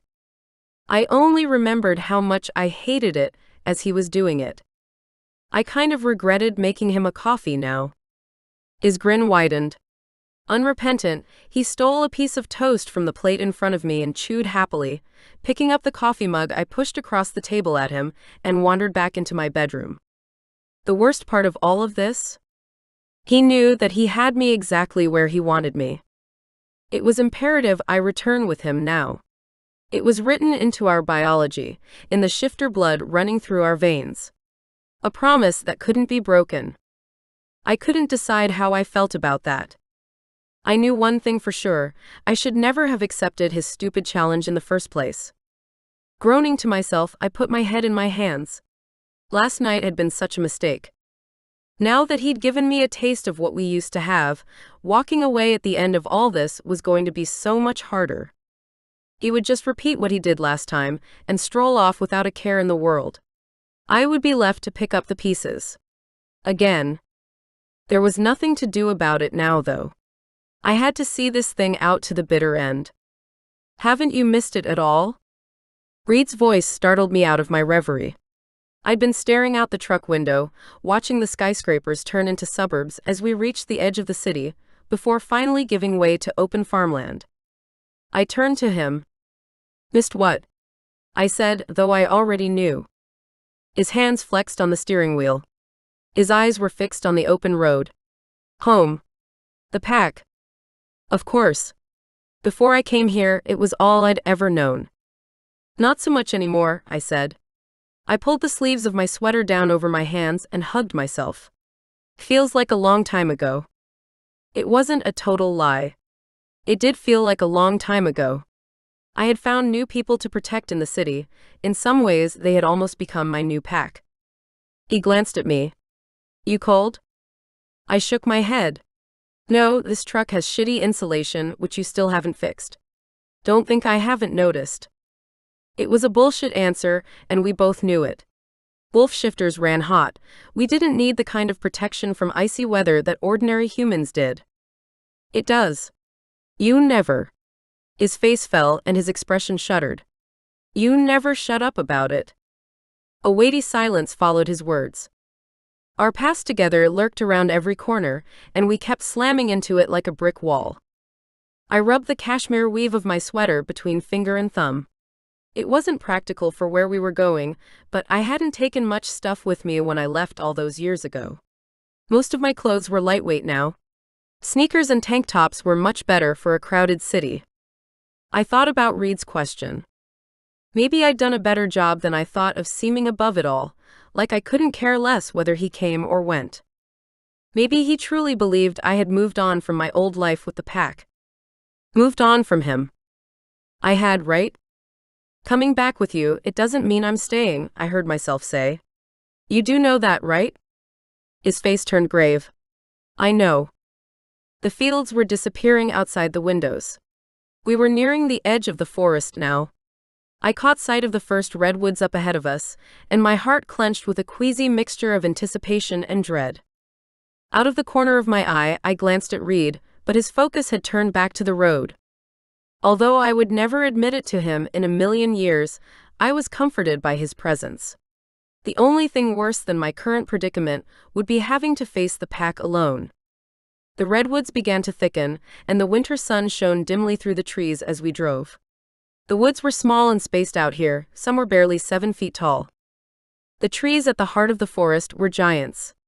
They stood tall enough that you could barely see the tops of them, and their branches seemed to stretch out for miles, forming a leafy canopy overhead thick enough in places to block out the stars. Stick close, Reed said suddenly. When we arrive, stay near me, okay? I'll take you straight to your dad. There was tension in his voice that startled me. I didn't understand or appreciate his tone, but I nodded nonetheless. Maybe things back home really had changed? Did he think I was in danger? What's up with Jamie anyway? I asked to change the subject. You said he couldn't be trusted. Why? Reed's face darkened. He was silent for a long moment, like he was choosing his words carefully. He wants to expand our territories. His brow furrowed as he stared at the open road ahead of us. The snow-topped mountains loomed in the distance, blue and hazy. Roll the border out right across the creek. He wants to take land all the way out to the plains. Once he becomes alpha, he's planning to start a turf war in every direction. What? My heart began to pound. He wants to push the Furs pack off their land? And the Thornwoods? That's crazy. The neighboring packs had lived in peace with ours for as long as I could remember. I know. Reed's jaw clenched. Even if we had the numbers, it's a suicide mission. I nodded grimly. Not to mention the fact that we would be betraying the trust of people we knew. Our allies. Packs that we'd fought shoulder to shoulder alongside during countless turf wars in the past. Strange, I thought, how I've already slipped back into thinking of the pack as ours. And now Jamie wanted to destroy our pack. Destroy everything my dad had built, in an ill-considered and bloodthirsty quest for dominion? How do you know all this? I asked. I couldn't imagine Jamie revealing his plans willingly, and to Reed of all people. They had never seen eye to eye. As the son of the pack's beta, Jamie was a high-ranking male in the pack's hierarchy. Reed was an unknown element, an outsider who, in the eyes of some, had unsettled the natural order of things when he waltzed in and started dating the alpha's daughter. When we were young, Reed had been stronger and faster than the others, and everyone knew it. As a foundling, no one knew Reed's true heritage, but I always assumed he came from an alpha line. He was huge in wolf form, and protective as all get out. Not to mention loyal, too. Jamie had challenged him to more than one fight over the years, usually over something petty and stupid. Reed had always had the good sense to refuse. The notion that Reed was now somehow privy to Jaime's plans seemed absurd. Still, what do I know? They might be best pals now. Maybe Jamie was planning on making Reed his beta. I'd been away for a long time after all. I almost laughed at the ridiculousness of the image. Things might have changed, but they couldn't have changed that much. About a month ago, I overheard Jason talking to Paul, Reed said. About Jamie and his plans. They'd both tried to tell him how insane it was, apparently, but he wouldn't listen. That made more sense. Jason was Jaime's best friend. Paul was a couple of years younger, but he had followed the two of them around like a puppy for as long as I could remember. It hadn't always been that way. Once upon a time, Jason and Reed had been like brothers. Reed, Jason, Kara, and me. When we were kids, it was just the four of us, our own little pack. That was a long time ago. Things were very different now. The Thornwoods would retaliate, I said. They'd go upstate, get help from one of the bigger packs. Maybe even the state chapter. I tried to keep the panic out of my voice, but I could hear it nonetheless. All the peace treaties would be dust. We'd be wiped out. Lara. Reed took one hand off the steering wheel, grabbed my hand, and squeezed it. Listen to me. I know. That's why I came to bring you back. I realize this isn't what you want. I would have let you be if I could. But the pack needs you right now. I need you. His unspoken words echoed in my head, and I sighed with frustration. Why did he make me feel like this, as if I knew what he was thinking and feeling as well as I knew my own mind? Just like last night, I was misinterpreting things again. Filling in the blanks, equipping him with motivations that might not even be accurate. Does Dad know? I asked. Reed's mouth twisted. He tapped his fingers against the driving wheel and wouldn't meet my eyes. No. Something dawned on me. As I put the pieces together, my feelings of despair grew. He's been ill for a while, hasn't he? He sighed. Yes. I'm sorry. I knew that learning the truth about Jamie would break my dad's heart. Reed had kept that painful news from him, apparently. For better or worse. Thank you for sparing Dad that information. Reed nodded, and I turned to stare out the window. I had to think fast. It wouldn't be long before we arrived. The trees we passed were taller and denser now, and the air had taken on a familiar, dim, misty quality. Shafts of sunlight pierced through the branches and lit up patches of undergrowth as we rumbled along. Would the pack stand behind Jamie? I asked. Some of them might agree with him. Reed's brow creased, and he shook his head. I don't know. Some folks maybe. But most of them would realize that it's total lunacy. I exhaled shakily. For the first time since we got in the truck, Reed turned his head and met my eyes properly. Lara, you and I both know we won't have a choice. Once Jamie becomes alpha, he can exert his will over the pack. They'll have to do what he says, even if it kills them, I finished. That was how it worked. I'd never appreciated how terrifying the prospect was before, nor how easily the power could be abused. Maybe because Dad, for all his faults, would never dream of leading his pack into danger. Every single decision he made considered pack safety and happiness first and foremost. I swallowed. Except when it comes to me, I guess. Reed was silent for the rest of the journey. When the track curved to the left, winding off the main road, he glanced at me. "You ready?" "Yeah," I lied. The first rooftops began to peek through the trees. We passed trucks parked up on both sides of the track, and the tarmac road gave way to dirt. I tried without much success to quell the flutter of nerves in my stomach. Reed pulled up outside his house and turned the key to cut the engine. The truck suddenly felt way too still and silent for my liking. Although I was eager for a chance to stretch my legs after the long journey, I took my time opening the passenger door and climbing out. Our arrival had not gone unnoticed. People came out of the meeting house across the street, stopping in their tracks to stare at us. Who was I kidding? They stared at me. Their eyes burned into the back of my head as I slammed the door of Reed's truck louder than I needed to. I mostly kept my head down, but still noticed some familiar faces in amongst the gathering crowd. On the wide porch of the Briars house, Jason stood watching us, his sister Kara by his side. My mouth twitched as I noticed that their faces were perfect mirror images of shock. I couldn't help but feel the ghost of something at the sight of Kara. A feeling that was akin to regret. She had been my closest childhood friend.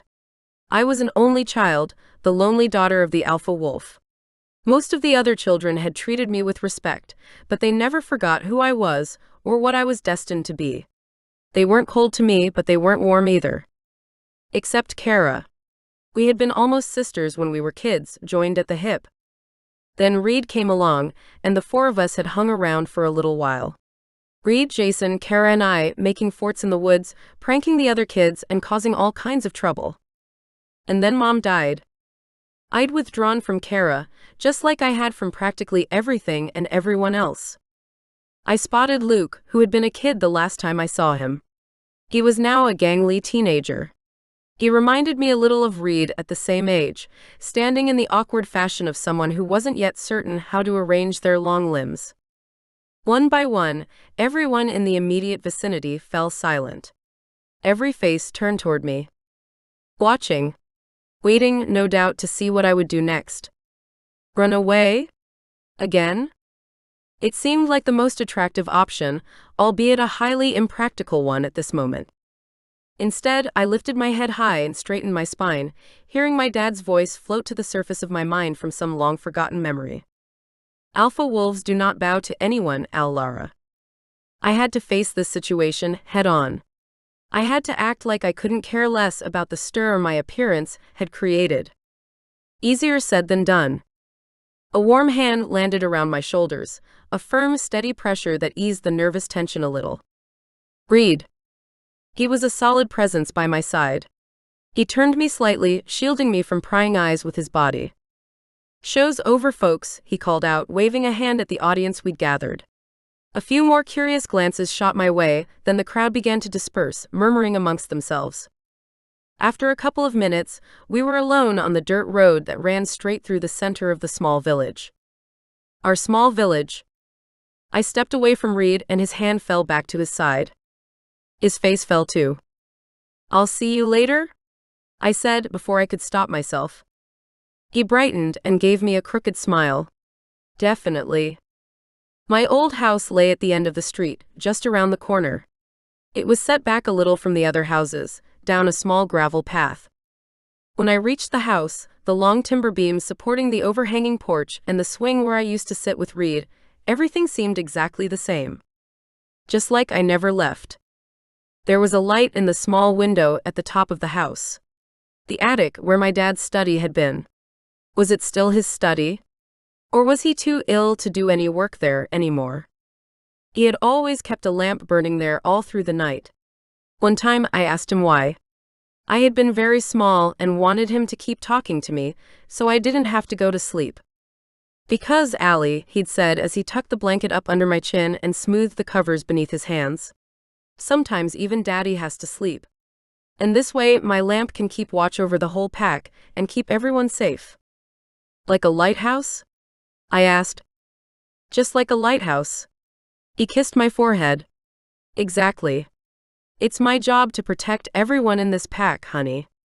And one day it will be yours. I snuggled down under the covers. Good night, Daddy. Good night, Lara. Sweet dreams.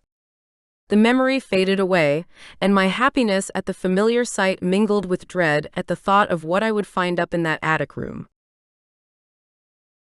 Chapter 8.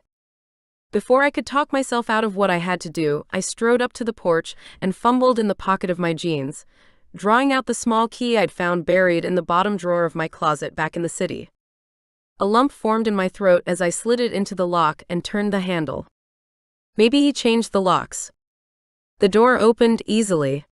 I stepped inside, inhaling the familiar smell of pine leaves, smoke, and family. My chest grew tight. I dug my nails into my palm to prevent tears from falling. Why had I stayed away so long? Was the hurt back then worth alienating myself from everything I had ever known and loved? I could barely even swallow. My throat ached at holding back the emotion. The hallway was dimly lit.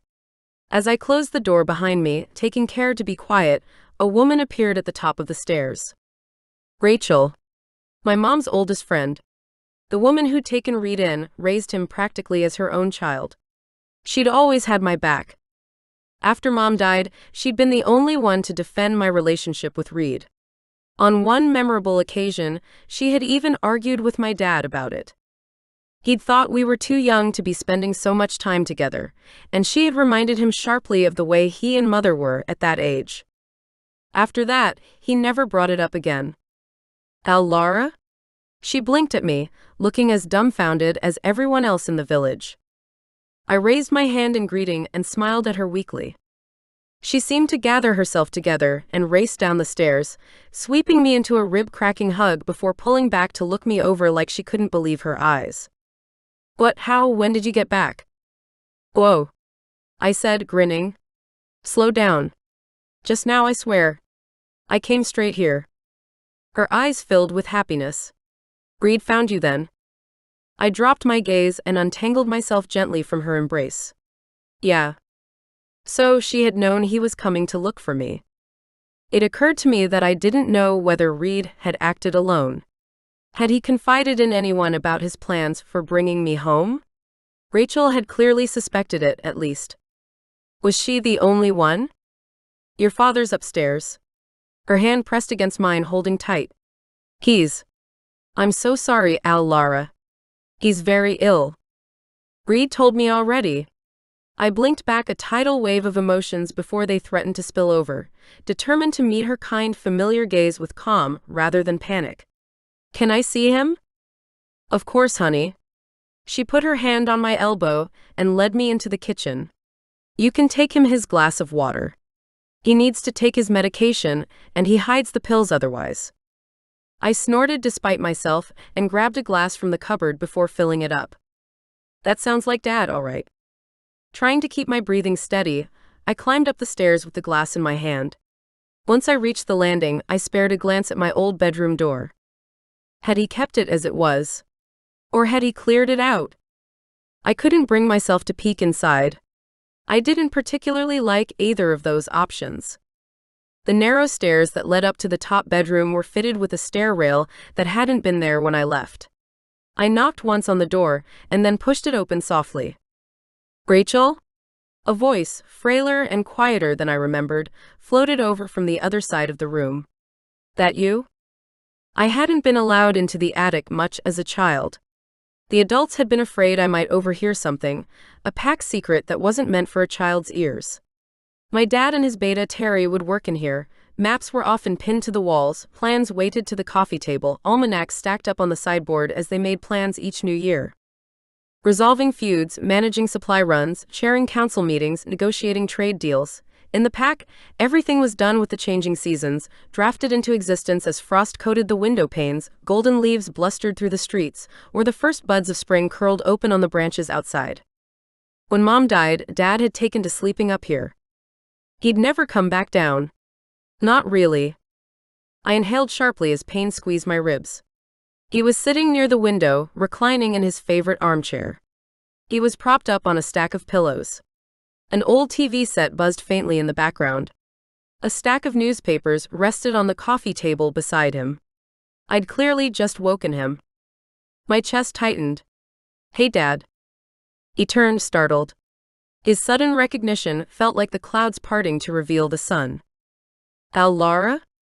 The newspaper on his lap slid onto the floor. I approached him slowly, picked it up and placed it on his unmade bed. "I'm being too cautious." "Relax. If your body language conveys tension, he'll sense it." "Hell, he taught you that." He looked up at me, blinking. I gave him a faint smile. "Yeah, it's me." He angled his head to get a proper look at me. He had aged so much since I'd last seen him. His hair had almost entirely turned white, and his body was completely dwarfed by the chair he sat in. There was barely an echo of the strong man in the prime of his life that I knew as a little girl. The intervening years and the losses they brought with them had obviously taken a great toll on him. "It's really you, isn't it?" He reached out and touched my hair. His touch was as light as the brush of a cobweb. After all this time, the prodigal daughter returns. "Reed brought me home," I heard myself say. I was still reeling from the sight of my father like this. The proud alpha wolf he had once been still lurked somewhere behind those clouded eyes. It must. He can't be gone from me already. At the mention of Reed's name, my father sighed deeply. "Ah, yes. Of course." I bristled.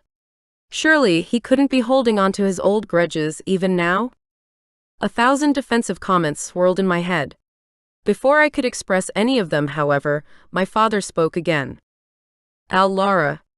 He drew a deep, shuddering breath, looking like it took all his energy to do so. "I owe you an apology." I went still. "What?" Whatever I'd been expecting, it wasn't that. "5 years ago," he continued, "you left us. I know it was because of me." He paused and gave a couple of great hacking coughs. I passed the glass of water over to him, looking around for his medication. "Dad, it's fine. Just rest, okay?" "No."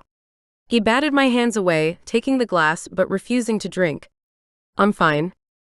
"You're not fine." So stubborn. Now I remembered where I got it from. "You need to save your strength." "I've been saving it." He met my eyes. "For this. For you, Lara. I had to talk to you. Before." He trailed off. His gaze turned inward, like he was looking at something I couldn't see. I took a seat in the easy chair opposite him, giving him a chance to gather his thoughts. "I never meant to make you feel like you didn't belong here," he murmured, so quiet that I had to lean forward to hear him. "I think about the night you left all the time. I think about the choices I made back then. Like announcing Jamie as your successor?" He looked up. His eyes were steel blue, piercing. The clouds vanished. In that moment, for a few seconds at least, he looked like his old, strong self. "Being a leader is about strategy, Lara," he said, leaning back and folding his hands together. "I had to think about the pack. I didn't know whether they would accept you as my successor. A woman taking the role of alpha, it isn't unheard of, but in these parts?" As much as his reasoning made sense, my voice still trembled with anger as I said, "So you what? Just decided to keep me out of the loop altogether?" "I never kept you out of anything," he barked, refusing to meet my eyes. Instead, he stared beyond me, gazing out of the window at the forest. "I couldn't reach you, Lara. As much as I wanted to. I didn't know how." For the first time, I saw our situation through new eyes. Me and Reed grew close after Mom died.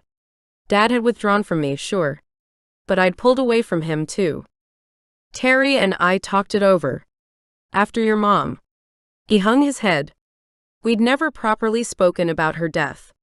I could sense that wasn't going to change, even now. "You seem so lost, Allie. You weren't ready for the responsibility." "And Jamie?" I asked. "You thought Jamie could take on that responsibility?" My father's face softened. "It wasn't an either-or situation. I thought he would be a good match for you when the time came."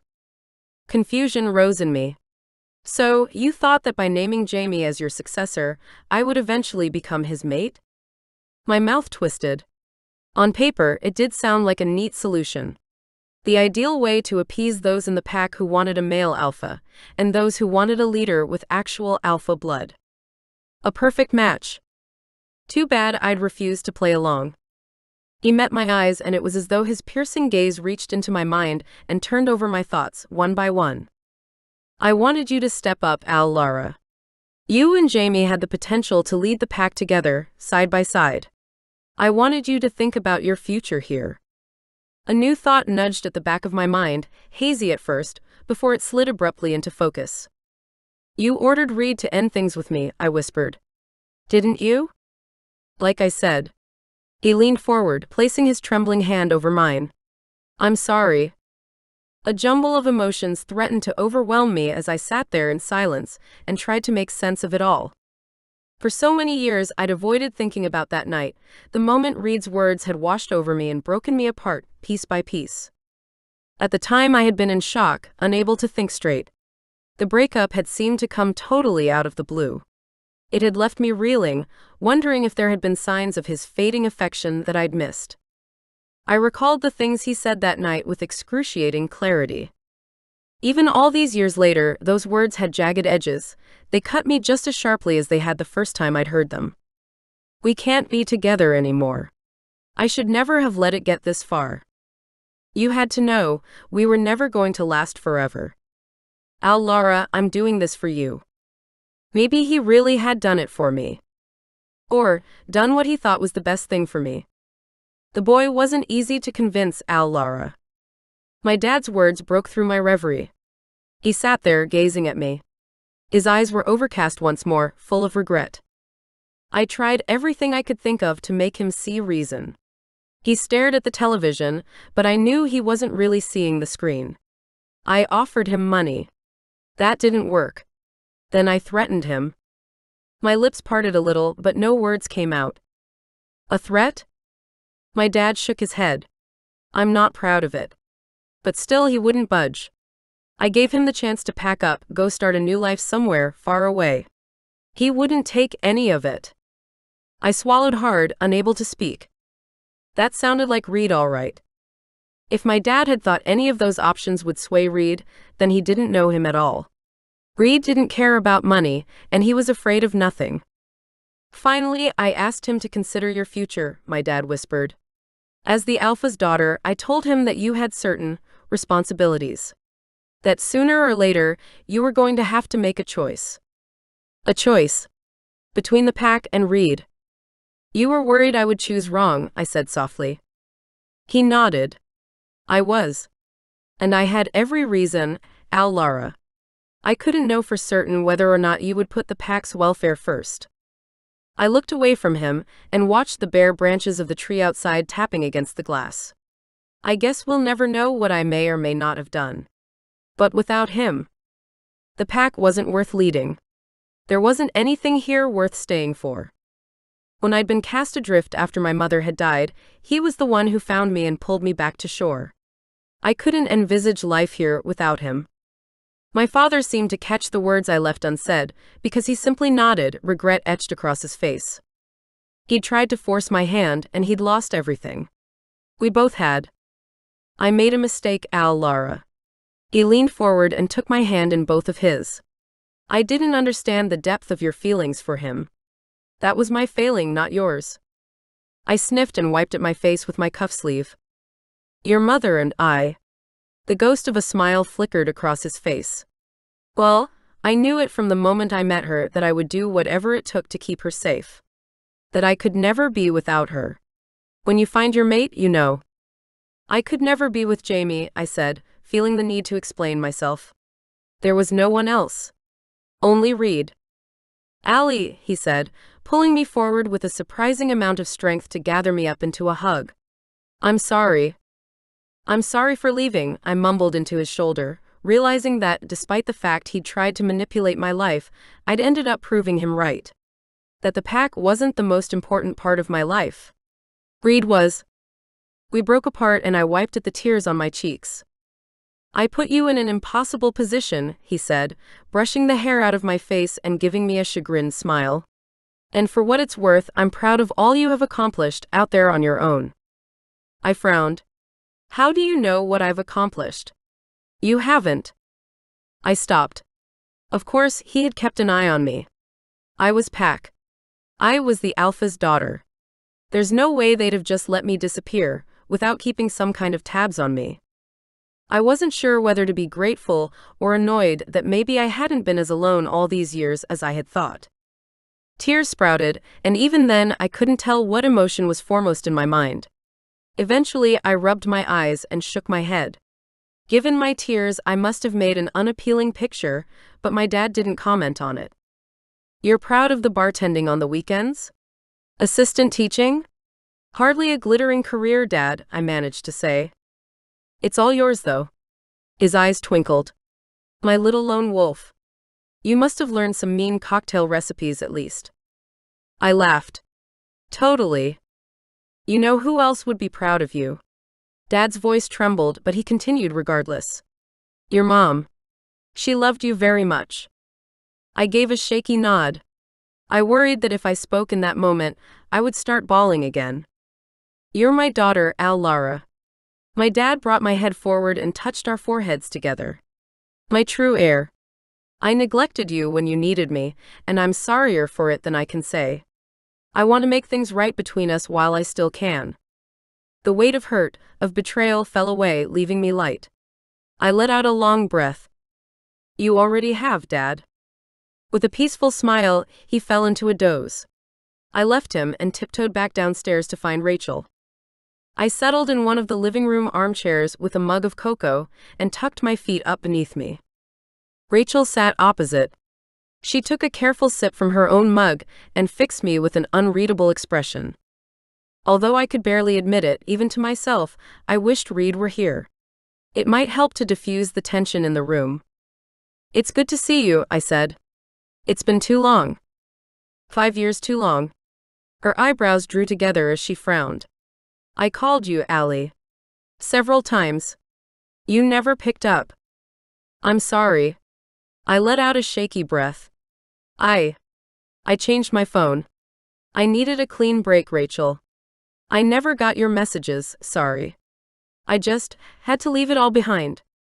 She set her mug down carefully on the coffee table and folded her hands in her lap with a heavy sigh. You never truly turned your back, though, did you, Allie? I stared down at the mug in my hands, my heart thumping. What makes you say that? Well, it's obvious. Rachel's voice was surprisingly gentle. I looked up, forcing myself to look her in the eye. Reed is your mate. Your mate. The two words reverberated through me until they were all I could hear. I stared blindly at the mantel, looking at the photographs set out on display there. Reed and I when we were kids. Rachel and I baking a cake covered in frosting. My dad, looking about 30 years younger, glowing with his arms wrapped around my mom. Rachel had probably put them there. Dad didn't have any photos of Mom in the house when I lived here. That's what Dad said. Well, implied, I said, feeling proud of the fact my voice didn't wobble. But Reed broke up with me, Rachel. Dad told him to do it. I know that now. But I thought it wasn't possible to walk away from your mate like that. If you were truly bound together, I mean. Oh, Allie. Rachel shook her head at me, just like she used to do when I was 10 and she caught me skipping out on homework to go play in the woods. You think he walked away? He never did. A sudden surge of irritation caught hold of me at the knowing smile on her face. Oh yes. He did. You weren't there. You didn't see his face. It seemed so easy for him. And yet, Rachel said softly, after you left, I was here. I saw the effect it had on him. It was like something inside him just switched off. I'd never seen him like that before. He barely spoke to anyone, didn't want anything to do with the pack. He just went off by himself. Sometimes he didn't return for days on end. I absorbed her words slowly. I didn't see the point in being here if I couldn't be with him, I said. I'm sorry. Rachel nodded, sighing. I understand that. And I'll bet you he felt just the same. Now, with hindsight, I was sure she was right, but for me, leaving had been the only way to stay sane. Then again, if I'd stayed, maybe I could have stopped Jamie from making his plans to destroy our pack. Hopefully, it wasn't too late to stop him now. Rachel's words echoed through my head while I wandered the village, saying a few quick hellos to old friends and acquaintances as I passed. I kept my conversations brief and didn't answer any questions about where I'd been or why I'd gone away.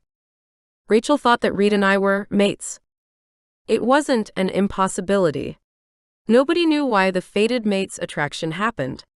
It didn't happen to every shifter, but it was common enough for our kind that plenty of tales were told of it.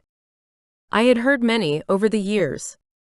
They were spoken of around the campfire on lazy summer evenings. The elders told the stories, and the smoke above our heads framed image after image of love, death, and war. Women who had run away from home after pack meets to chase after the shifter men that they couldn't get out of their heads. Packs turning to bloodshed and violence over a stolen woman or a broken marriage pact. Many people said that my mother and father had been fated. To be honest, they were probably right, though the phenomenon was shrouded in secrecy. Bonded mates were something only the council could officially determine. If they had known anything about me and Reed, they'd kept their cards close to their chests right up until I left. The only reason I took Rachel's belief to heart was that Rachel was probably the only person in the world who knew Reed almost as well as I did.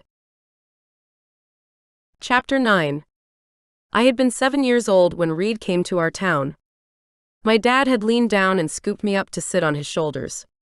My mom walked alongside him, explaining something to him in low, urgent tones. They'd found Reed on the steps of the meeting house, early in the morning. He was a scruffy, skinny foundling, roughly 8 or 9 years of age.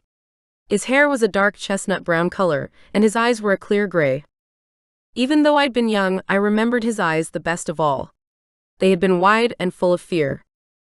At first, he had glared daggers at everyone who dared to come near him. He seemed half feral, a little cub dropped into the den by who knew who. He wouldn't talk at all for the first few days, although he'd eaten everything put before him with a ravenous hunger.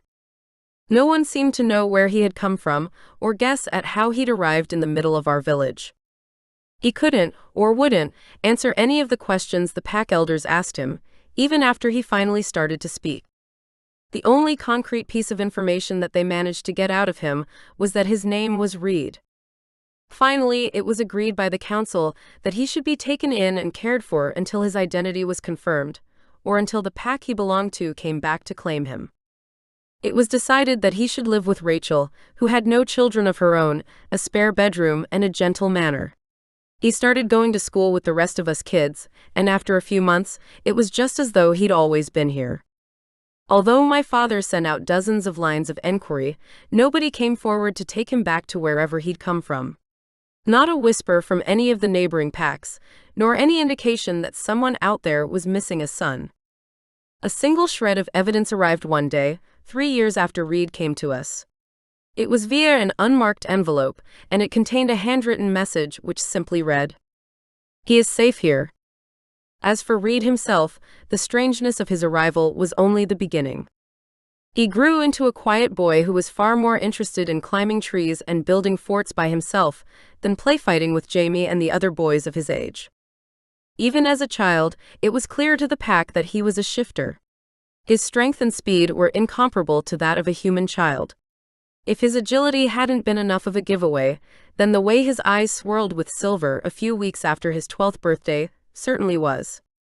Not long after that, his first shift happened. Unlike most of the pack, whose fur colors varied between grayish silver and a light sandy brown, his coat was rich and dark, a deep brown like his hair color. In both wolf and human form, he stood a fraction taller than the other boys, and his pelt was thicker and shaggier too. I experienced my own shift a few months later. In my wolf form, I was quick and deft, and to my delight I was by far the best at clambering up steep riverbanks and wriggling through tiny crevices. The forest around us was like a giant playground, and we reveled in it. The boys were always stronger than me, but far clumsier with their overlarge paws. On top of this, they had little regard for danger, and their recklessness came back to bite them more often than not. I couldn't help but smile at the memories this place held for me. Reed was well liked by most and grew into a strong and dependable man, an asset for a pack of our size, though the unanswered question of Reed's origin continued to haunt us. Although he never spoke about his life before he'd come to our pack, even to me, I knew that it bothered him somewhere deep down. The pack's adult members accepted him as one of us under strict orders from my father, but I knew that in many ways he would always be seen as an outsider to them. Their prejudice was on some level instinctive. Sometimes the wires got crossed in the wolf part of our brains. Reed was no enemy to them, but he was no kin either. They always treated him with respect, but often kept him at a careful distance. Nobody had to tell me that my father would have never considered Reed to be a suitable match for me. The alpha's daughter would never be partnered with a foundling cub from who knows where. It didn't matter to me or to Reed. Practically from the minute he'd arrived, we'd been inseparable. Allie? I started, and realized that I had been so deep in my thoughts that I'd wandered right to the edge of the village. I had come upon the small, babbling brook which cut a path through this part of the forest and provided our village with fresh water, straight from the mountains. Kara crouched by the side of the stream, rinsing out a beautiful piece of cloth the same color of the redwood leaves behind her. Her arms were green too, right up to her elbows, so that it looked like she was wearing gloves. After a second, I realized she was in the process of dyeing the material. She'd always been an artist. Half the blankets in the village had been woven by her. She stared at me, waiting for a response. "Oh." I flushed. "Hi, Kara." "Long time no see," she said evenly, drawing the cloth out of the water and wringing it. "Reed said you moved to the city." "That's understating things somewhat." I inclined my head. "Yeah, I've been away a while, huh?" She just nodded. Her expression was unreadable. "About your dad?" "I'm sorry. How's he doing?" "Thanks." A ripple of sadness swam through me as I recalled the reason for my return. "He's in good spirits, but he's worried, I think." Something flickered in Kara's eyes. I sensed that she caught the fullness of my meaning. "So, that must mean things have been different around here. Must be difficult for him." Heaving the cloth out of the water, she flung it out onto the boulder next to her and sat back on her hands. "I guess we all do what we think is right, in the moment." She was talking about the succession. Jamie being named my father's heir ahead of me. As uncomfortable as the topic made me, I knew that I should get the lay of the land from her. Kara was as good a person as any to talk to. She always gave good advice, and I trusted her judgment better than most. I leaned against a nearby tree and took my chance. "Has Jason told you anything?" "About?" I didn't need to finish my sentence. Jamie and Jason had been thick as thieves for years now. Wherever Jamie went, Jason was sure to follow. She snorted suddenly. "Nope. You'd think he'd open up to his twin sister, wouldn't you? But no. He's always with Jamie and Paul nowadays. I hardly see him." That pretty much lined up with what Reed had told me. Still, I couldn't help but wonder whether there was more to the story. "They've always been best friends though," I pressed. "Right?" She shook her head. "It's not that. I can't explain it, but something's changed here, Lara. Ever since." She trailed off. "Right. Ever since I left the pack. I really wished people would stop reminding me." "Come to think of it," Kara said suddenly, "there was this one night. A couple of months ago, I came down to the kitchen to get a glass of water. I heard something weird." My heart rate picked up, but I forced my voice to remain calm. "Jamie was there?" "No," Kara said. "Reed of all people. He was talking to my brother, and they weren't exactly keeping their voices down. It sounded like an argument, if I'm being honest." "What did you hear?" I said, too intrigued to pose the question subtly. She shrugged, shooting me a curious look. I couldn't make sense of it. Reed said something about Jamie being dangerous, I think. Then Jason said, "Ah." Her cheeks went pink. "Something about you, actually." "About me?" First, he told Reed to stay out of their business. Kara grimaced. That it was none of his concern. And that he was just jealous of Jamie because, your dad wanted him to be with you and not Reed. I didn't reply. I was too busy thinking about what my dad had said earlier. As the alpha's daughter, you had certain responsibilities. Reed left pretty soon after that, Kara said. I think Jason might have said some other things, about Reed coming here maybe. About him being a foundling and not having any family. Stuff like that. But I didn't catch much of that part. I frowned to myself, thinking. I couldn't tell Kara about what Jamie planned to do after he became alpha. It would only put her in danger, and besides, Jason was her twin brother. I didn't want any of my suspicions to fall on the wrong ears. Jason had always struck me as a decent person, though. He was kind and thoughtful, just like his sister. Does Jason really think that? I asked. About Reed? After all, they had been friends, hadn't they? Once upon a time. It seemed difficult to square this version of Jason with my dim memories of the two of them. Back then, it was simple. The sun had always shone, and we were happy. But we were older now. Supposedly wiser for it too, though I didn't know how true that was. Everything was so much more complicated. About him being jealous of Jamie? Probably. But not about Reed's parentage. Kara trailed her hand in the flow of water and looked up at me. No. That's not like him, Lara. That's Jamie all over. It's like the words were coming out of Jason's mouth, but Jamie was saying them. He's gotten to my brother in some way. Jason's under his influence now, and whatever they're up to, it can't be good. I'm sure of it. Chapter 10. I woke with a jolt. For a few moments, I struggled to remember where I was. The past couple of weeks had been disorientating, and I hadn't slept in this room in a long time. Looking around, it was as if hundreds of memories patchworked themselves together with my present reality. Alara's quilt spread across the bed, all her old posters covered the walls. It brought me back to a different time. On the pinboard above the dresser was a postcard from the day we'd spent together at Gold Beach. Just in front of it was the stuffed bear I'd won for her at the carnival when we were 16. The real woman snuggled closer into my chest, forcing me out of my recollections. Even in sleep, she held me close, like she was worried I would disappear. I stroked her dark tresses out of her face. After a few minutes, Alara's blue eyes blinked open, and she gazed at me with a sleepy kind of surprise. All the events of the previous day seemed to rush back to her, all at once. She extracted herself from my arms and hopped out of bed, pulling her hair up into a messy bun and securing it with a band from around her wrist. Lara. I groaned at the rush of cold air and pulled the covers up over my chest. Come on, it's way too early.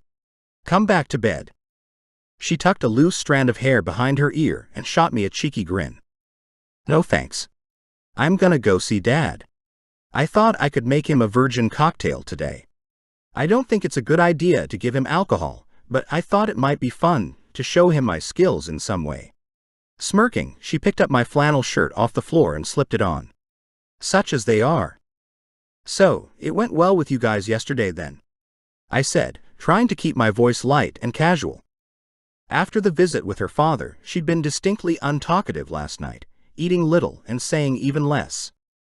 I hadn't seen the man himself for some time, but I shoved down my curiosity.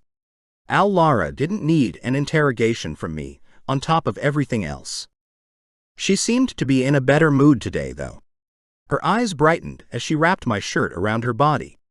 The sight of her in my clothes always did strange things to me.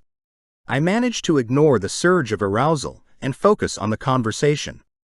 Surprisingly, it did. Her voice was warm as she opened her closet and rifled through the coat hangers, pulling out some of her old clothes. He explained a lot. In particular, the stuff that happened around the time I left the pack. She wouldn't meet my eye, but I caught her drift well enough. Oh, I said, and left it at that. For now. I didn't want to ruin her sunny mood, especially not when things were going so well between the two of us. Plus, I didn't know how much her dad had told her. Stuff that happened. Stuff about Jamie. About me. I desperately wanted to tell her everything about that night, but I knew it had to wait. Once an agreement was reached and Alpha's word was binding. Alara's father had been very clear. First, I had to break things off between us and break her heart in the bargain. Second, I couldn't ever tell her why. Only when the alpha died would the pact between us be broken. As much as I didn't want anything to happen to Alara's dad, I did want the truth to come to light, one day. Not that I was certain how she would react when it did. Maybe she would never forgive me. But at least there wouldn't be any more secrets between us. I'd lived with them and their consequences long enough. He said he was proud of me. She smiled at me, looking rueful. For what, I don't know. I pillowed my head with my arms and appraised her. A pulse of excitement shot through me when I saw her gaze lingering on my biceps. So modest. She threw the sweater she was holding at my head, and I ducked out of the way, cackling with laughter. Our attention was diverted by a couple of knocks at the bedroom door. Lara quickly buttoned up my shirt on her, then headed over to the door. She was still giving me the evil eye in between her giggles as she opened the door. Rachel stood on the threshold. Her face was entirely drained of color. Lara, she whispered. I need you to come upstairs with me right now. For most of the pack, the death of their alpha was a once-in-a-lifetime event. The very oldest members had only been children when Alara's grandfather had died. With one or two exceptions, such as myself, the pack's structure was mostly made up of members from those original families. By the time Lara had said her last goodbyes and his body had been taken away, we walked outside the alpha's house and were greeted with quite a spectacle.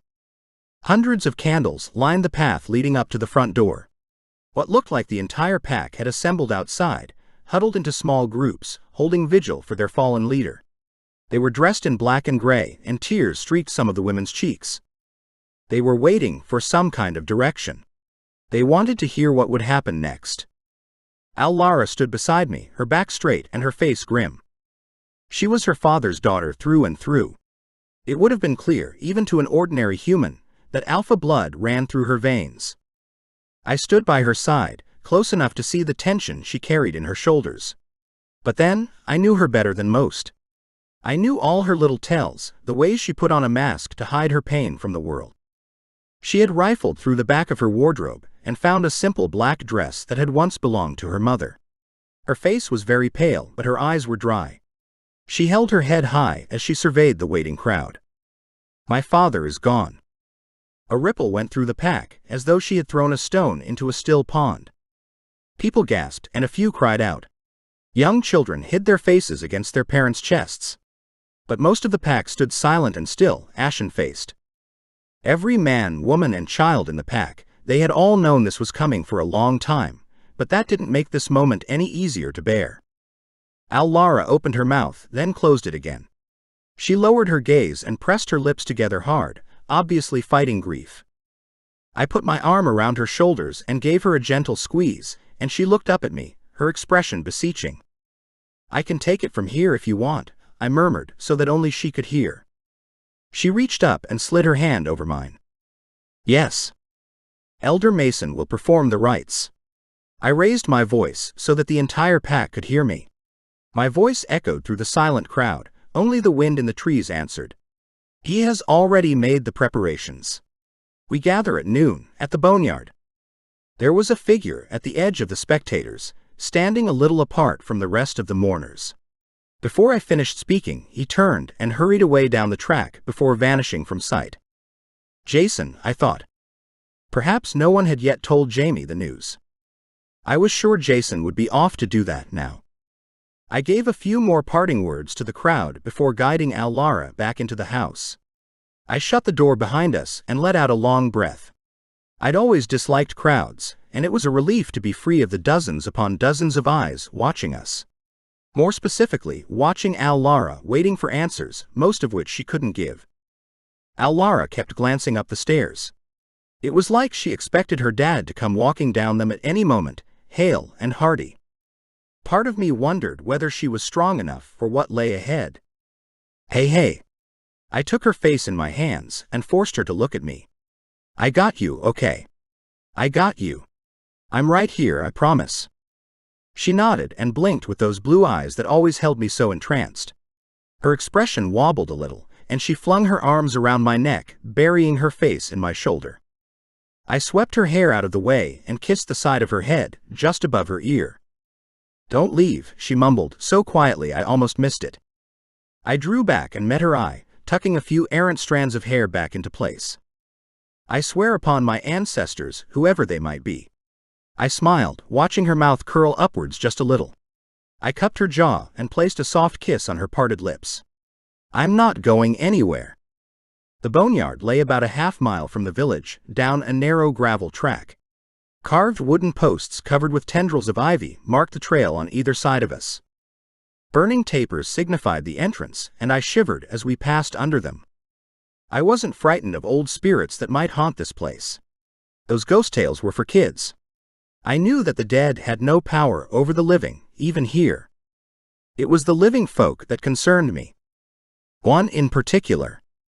A raised platform had been erected around a freshly dug patch of earth. At the graveside, Elder Mason stood with the dusty records book and an ancient-looking carved staff. His face was solemn, but other than that, he betrayed no emotion. There were a few scattered sobs from the people behind us, but the scene was eerily silent otherwise. Across the circle of mourners, I spotted Jaime's sandy blonde head of hair. He caught my eye, and a slow, satisfied smile spread across his face. My eyes narrowed as I studied him. Did he know that I'd figured him out? We had sparred often enough in the past, but as hot-headed as he could be, he had always known better than to deepen our enmity. I was young and strong, an asset to the pack. If he drove me out, he would weaken his position considerably, and without false modesty, he and I both knew he would likely weaken the pack as well. Once or twice, I'd caught him watching Lara in a manner that made the hairs on the back of my neck stand up. Part of it was attraction, and that part one understood. She had always been gorgeous, no one could deny that. But there was something else, a deeper, darker undercurrent to his gaze. I sensed that he wanted to possess her, ensnare her like an animal in a trap. He needed her lineage to legitimize his claim, but I knew he would destroy her if he had to. He would stop at nothing to secure his power. Before long, he would have everything he wanted. He would be alpha. If push came to shove, I would leave the pack. I would take Lara to the city and leave everyone behind, everything I'd ever known, in order to protect her. Once Jamie became alpha, things wouldn't be safe for her here. I didn't know how long we had.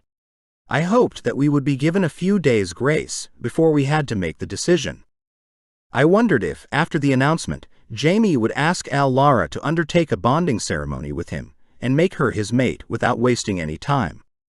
It seemed unlikely that Lara would agree to anything like that. My stomach dropped at the thought nonetheless. If he lays a finger on her. I forced down the hot surge of anger as images of Jamie in Lara's bed flashed through my head. Him on top of her. No. I needed to stop that train of thought immediately. I turned my attention back to the ceremony. He was beloved by us all, Elder Mason was saying. A strong leader and a worthy alpha until the end. My chest tightened as the casket was lowered into the earth. The man had taken me into his pack and given me a home with Rachel. Cared for me, defended me from the judgment of others. He was gone. There was a part of me that still couldn't believe it. Despite my own sorrow, I needed to stay strong for Lara. She leaned close, pressing into my side as she watched the soil being poured into the grave. The pack was silent, watchful. The only sound was the wind whistling through the clearing. The branches above us whispered and stirred, like the trees were passing secrets amongst themselves. A loud thud startled me. After a moment, I realized it was Elder Mason's staff slamming into the ground. All eyes turned to him. He gave a creaking cough before he started to speak. "The time has come for us to announce a new alpha," he said. His voice reminded me of the rustle of dry, papery leaves. An alpha to emerge from the ashes and replace our fallen leader. An alpha to carry us forward into a new era for the pack. I inclined my head so that I could whisper to Lara without being overheard by those next to us. I don't think I've ever heard Elder Mason speak publicly before. "Neither have I," she murmured. "But shish. My council has consulted upon this matter for several moons now, leading up to this day. The previous Alpha guided us in our decision and offered his blessing. Though some among you may doubt it, I believe that our new leader will prove worthy of the responsibility. I glanced across at Jamie, who was whispering something to Jason. Jaime's eyes were glittering and his face was pale. His gaze was fixed on Lara, who was too absorbed by the elder's words to notice. My hackles rose. My wolf sensed danger. I slid my arm around Alara's waist, resisting the urge to shield her with my body. The role of Alpha shall pass through the true bloodline, Elder Mason announced, and a ripple of surprised noise rolled through the crowd. Hang on a second. True bloodline. But that means... Lara Bane. The elder turned to her and held out the thick, dog-eared tome he was carrying in front of him. Do you accept responsibility for the pack of your father and his father before him? Cold with shock, I could do nothing but stare down at Lara. Her lips were parted, and shock was reflected in her expression. Frozen to the spot, she blinked up at me, and then back to Elder Mason in turn. I gave her a gentle nudge. She reached out and touched the ancient record book, tracing her fingertips over the tome's binding. I do. I accept. She cleared her throat and raised her chin. I accept, she repeated, louder and firmer this time. I spared a glance over to the other side of the circle, where Jamie stood with his fists clenched. His face was almost incandescent with fierce emotion. Very well. The elder inclined his head in somber acknowledgement. With slow, reverent movements, he opened the book and drew a small silver knife out of his pocket, laying it down on the page in front of him with the handle pointed toward her. On the left-hand side, I could see the name of Alara's father recorded in dark red, and his signature and seal a little faded around the edges. The right side page was blank, ready and waiting for the next Alpha's mark. No. A piercing cry came from the other side of the circle, traveling over the freshly settled earth of the grave mound. It was Jamie. Lara paused, her hand outstretched to take the knife. Lara. I put my hand on her arm and tried to hold back the rumbling growl that threatened to take over my voice. Ignore him. Sign the book. Jamie called out again, his voice echoing through the clearing. Two men jumped forward to restrain him, but even so, his fury was so intense they only just managed to hold him back and prevent him from shifting into wolf form. His eyes flashed silver, full of disbelief and rage. Lara Bane, he shouted. I challenge you. Everyone froze to their spot. He had said the one thing we couldn't ignore. The one thing that was bound to catch the attention of every single pack member, right down to the smallest child. Tomorrow, he spat, shaking himself free of the men restraining him. We battle. You and me. Whoever wins becomes Alpha. Jamie stood with his back straight and regarded Lara with a look of visceral hatred. I let out a growl, unable to hold it in any longer. It was like a switch flipped as I took in his aggressive body language. His stance was enough to trigger my instinctive fight response. If he shifted into his wolf form now, I would be sure to follow, and I couldn't guarantee there would anything left of Jamie for Lara to fight. I took deep breaths, trying to control myself. I had to let this play out the correct way. The pack had to see Lara step up and take control. It was the only way for her to prove her leadership qualities. But I didn't have to like it. And whoever loses, she called. Her voice rang out loud and clear so that everyone could hear. The way she spoke reminded me of our fight at her condo. The one that brought her here. It was only a couple of days ago, but it felt like a lifetime. Oh, didn't I mention? Jamie gave her a smirk. He was savoring this moment, I could tell. Making assumptions about his own strength and her weakness. We fight to the death. My stomach dropped out from under me. No. No. It took a moment to realize I'd shouted the words out loud, because Lara tugged on my wrist. I got this, she muttered, before raising her voice so that it could be heard all the way across the clearing. I am the Alpha, Jamie. It's in my blood. My lineage. It was always going to be this way. Then prove it, he yelled back. Even from this distance, I could see the way his body still trembled with suppressed rage. To me, he looked to be on the edge of lunacy. The most dangerous kind of shifter to fight. What kind of alpha abandons their own pack? Jamie jeered. He pointed to her as he turned to address the crowd of funeral onlookers. Her father's dead, and now she wants to stroll in and take charge. She ran out on us 5 years ago. She doesn't care about us. She left, and she'd do it again in a heartbeat. Lara sucked in a breath. That's not. You would allow a woman to lead you. Jamie cut across her before barking out a harsh laugh. The alpha named me successor years ago. Just because he changed his mind in the end means nothing. He was right not to trust her. Why should you? She ran off. She betrayed her own kin. Murmurs rippled through the crowd. Nobody seemed convinced by Jamie, but nobody was shutting him down either. Some of the people around us looked skeptical, but most just looked afraid. She's hiding behind that mongrel. Jamie pointed at me, and I bared my teeth at him. Like he'll save her. Look at her. She's barely even a wolf anymore. She's been away from us for so long. Who would respect a pack whose alpha has forgotten who she is? My pulse raced and my body trembled. It wouldn't be long before I shifted. Jaime's words were stirring up every protective instinct I had, and every cell in my body wanted to tear his throat out right where he stood. Alara's hand gave mine a final warning squeeze before she stepped forward. Her head was high. Her dark hair flowed down her back like a river, looking almost blue in the places it caught the light from above. Jamie is wrong. She is the alpha. The light in her eyes was unmistakable. She was proud, unbending, regal. All the years she'd been away from us fell away like water. They didn't matter, she wasn't changed. She had never belonged to the city, and it hadn't left an indelible mark on her. Her experiences there had shaped her, yes. But she was still Lara. Still a wolf. More of a wolf than ever, in fact.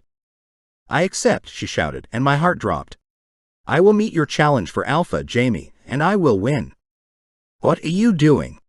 I hissed, horror flooding my senses, even though I knew she had to do this. My actions had ensured that she had no choice. By bringing her back here, I had put her in this position where she had to fight him. After so long, I'd finally gotten her back, only to risk losing her again. This time for good. I had led her into enormous danger. She would have been safer remaining in the city. I'd just signed the death warrant of the woman I loved. You have to trust me, she whispered. She stared at me, and her blue eyes were filled with resolve.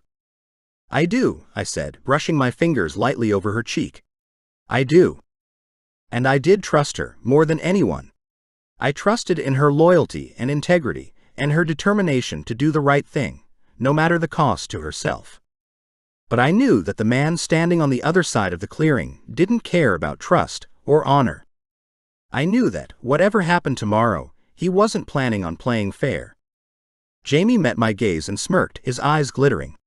He had the taste of victory already on his tongue. The pack walked back through the forest past the meeting house. I kept Lara separate from the clusters of pack members who stared at us unashamedly as she passed, walking so that my body sheltered hers from their gaze. It was the least I could do for her. Helpless fury burned its way right to my core. She had been placed in an impossible situation. One that I had inadvertently created. If I hadn't meddled with her fate, Jamie would be Alpha right now, and she would be safe and sound in the city, none the wiser. In the back of my mind, I knew the situation wasn't that simple. The pack would have been screwed either way. With Lara, at least they had a shot. And her father had needed to see her before the end. But damn it. Now she was in danger, and there was nothing I could do to protect her. I managed to keep my thoughts to myself, all the way back to the house. Once the front door shut behind us, I couldn't bring myself to hold it in any longer. The tension had been steadily mounting between us as we walked. Now I let it spill out into the open air. Don't do this. Through some effort, I managed to keep my voice steady. She had her back to me. She became still, the line of her shoulders rigid with tension. You're putting yourself in danger, I continued. Jamie, this is what he wants. You're a threat to him, Lara. He'll destroy you. She didn't turn. Instead, she walked away, disappearing through the archway of the kitchen. I followed her, only to find her staring out of the window into the forest, with a pensive expression. Lara. I placed my hand on her shoulder, taking care not to startle her or show too much of the panic I felt. There's still time. You can take it back, you can. Just go to him and tell him you won't do it. She twisted out of my grasp and fixed me with a glare strong enough to knock the wind out of me. Take it back. Are you serious? Yeah. Recovering, I threw out my hands defensively. Screw Jamie. She just stared at me, saying nothing. After a moment, all the pent-up frustration drained out of my body. I was exhausted. I ruffled the hair on the back of my head with one hand, sighing.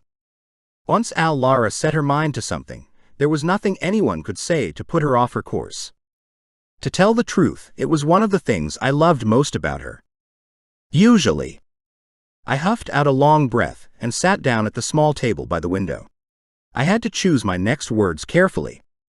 Your dad wouldn't have wanted this, you know that, I said softly. He'd want you to be safe.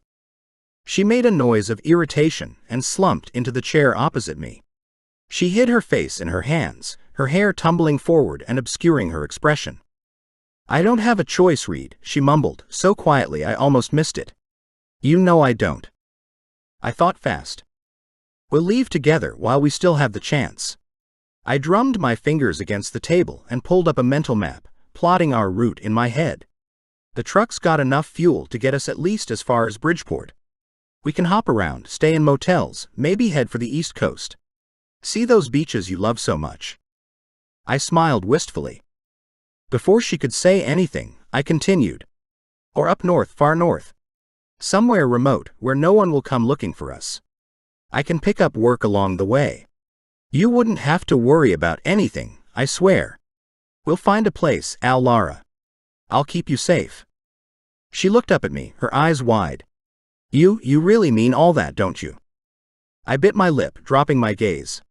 Yeah. I really do.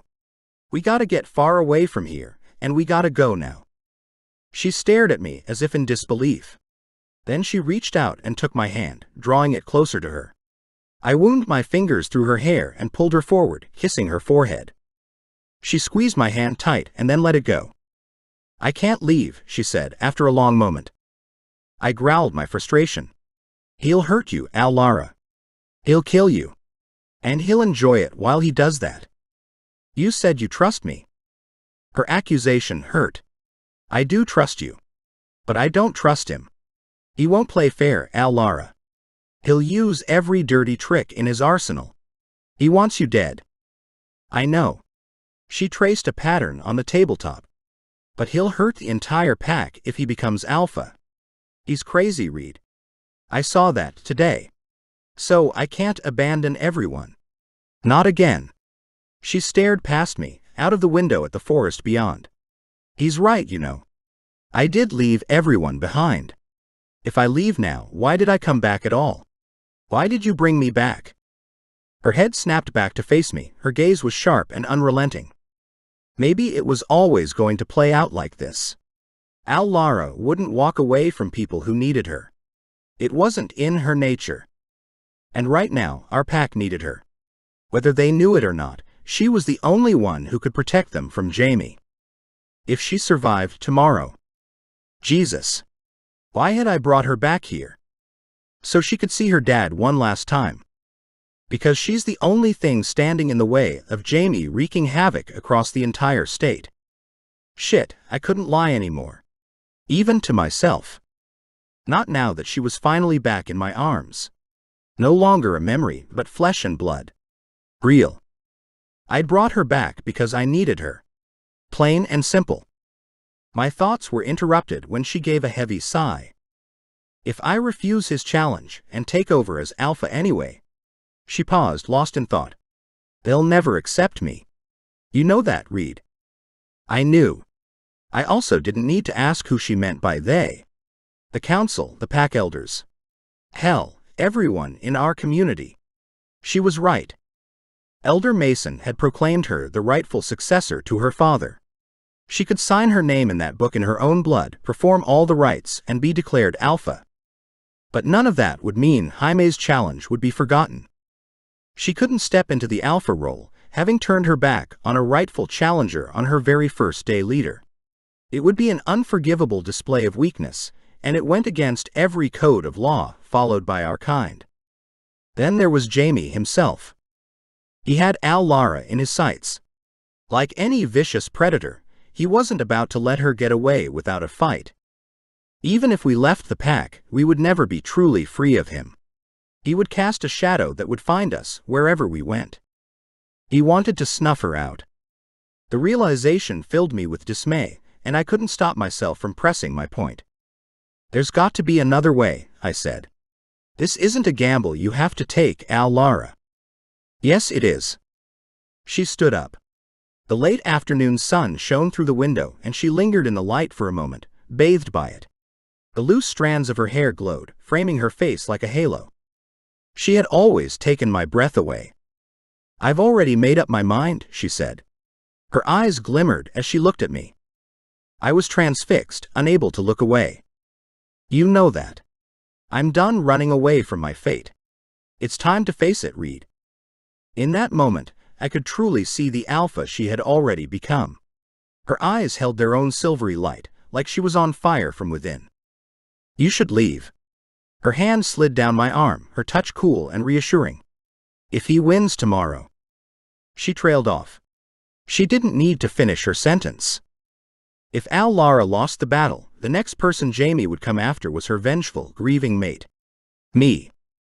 Her unspoken statement filled me with surprise. Even now, after all this time, she didn't know. "Where you go, I go.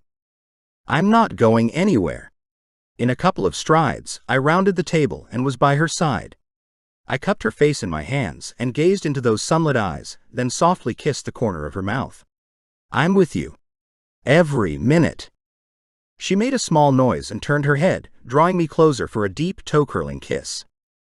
And I knew, in that moment, she did understand what she meant to me. We understood each other perfectly. Chapter 11. I stared up at Reed, hardly daring to believe that we were back in this space, where anything was possible. Where we might get our second chance. His hands were warm on my face. The look he gave me was blazing, and it heated me right down to my toes.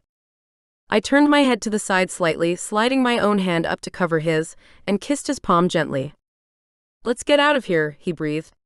I raised an eyebrow at that, and he said, "Just for a little while. Not for good." A grin spread across my face as I caught on to his meaning. "Our special place." My wolf surged up, ready to spring free. With a seductive smile, I slipped out of his arms and padded over to the kitchen's back door. I opened it and stepped with bare feet out into the sunlight. Hanging on to the doorframe, I cocked my eyebrow challengingly. "Brace you?" For a second, he stood there in the kitchen and stared at me, like he couldn't believe his eyes. After a moment, his brows lowered and his expression darkened, and a new kind of hunger crept into his gaze. It was enough to make my cheeks heat and a flush creep up from my neck. Without warning, he gave a playful growl and sprang after me. There were times when his wolfish qualities came right to the forefront, even in human form. He had always struck me as particularly wild, even compared to others of our kind. His untamed qualities made my pulse race and called to the shifter in me. My heartbeat thrummed in my chest like a trapped bird as I began to run, darting through the trees, his footfalls echoing all around me. As I ran, I pulled off my drab black dress and let it fall to the forest floor, before shaking my loose hair out over my shoulders. I panted as adrenaline began to flood through me. This was freedom. And it had been so long since I'd tasted it. I shifted into wolf form. Unlike the other day, this time the change was as effortless as breathing. I could run on 4 legs much faster than 2, and I leapt through the air with the sheer exhilaration of the chase. In spite of everything, it was good to be back. Home. It seemed like an eternity since I'd felt the sun on my back like this, or had time to stop and listen to the sounds of nature around me. For a wolf, city life could be overwhelming. The first couple of months had been hell. Every car alarm, police siren, and drunken argument outside my bedroom window had startled me, and my finely tuned senses became so rattled I barely slept. But I'd gotten used to it. Eventually, I'd managed to put my memories of the woods, memories of this place, in the same deeply buried box in my mind where I put everything else that hurt too much to think about. As I ran, I heard a deer chewing the foliage half a mile away.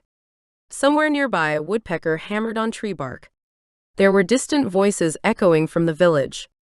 The wake for my dad was still winding down, most of the tribe having adjourned to the meeting house. I was aware of Reed's presence somewhere just behind my right shoulder. He was catching up to me and fast. I had always been smaller and lither than him. Today I used that to my advantage, ducking under a fallen branch, weaving through tight spaces, and sprinting away before he could catch me.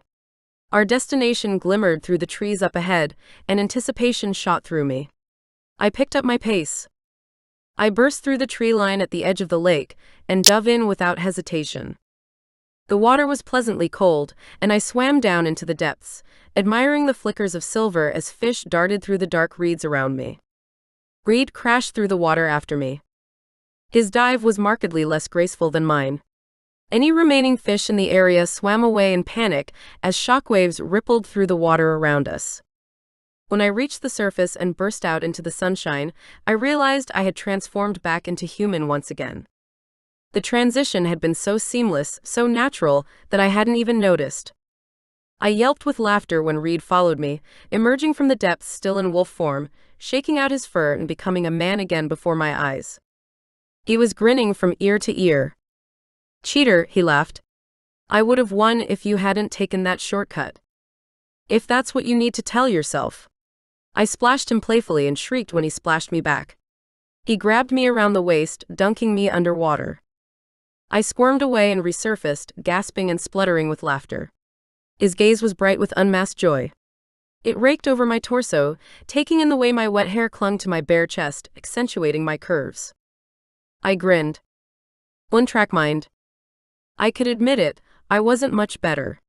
The way his water-slicked abs glistened in the sunlight made me want to do things to him. Wonderful, unspeakable things. It was amazing to think that, even though we had spent so many years together before being driven apart, my desire for Reed hadn't been quenched desire one bit. If anything, our 5-year separation had only intensified my need, because I remembered exactly what I'd missed. I wanted to drink him in, have all of him. And this time, I never wanted to let him go. I traced my eyes over his arms, his shoulders, appreciating the way his hair had slicked back in the water and the sunlight glistened off the hard planes of his body. He was still panting a little from our race and from something else. Desire. He made me greedy. I could drink and drink him in, take everything he gave me, and it would never ever be enough.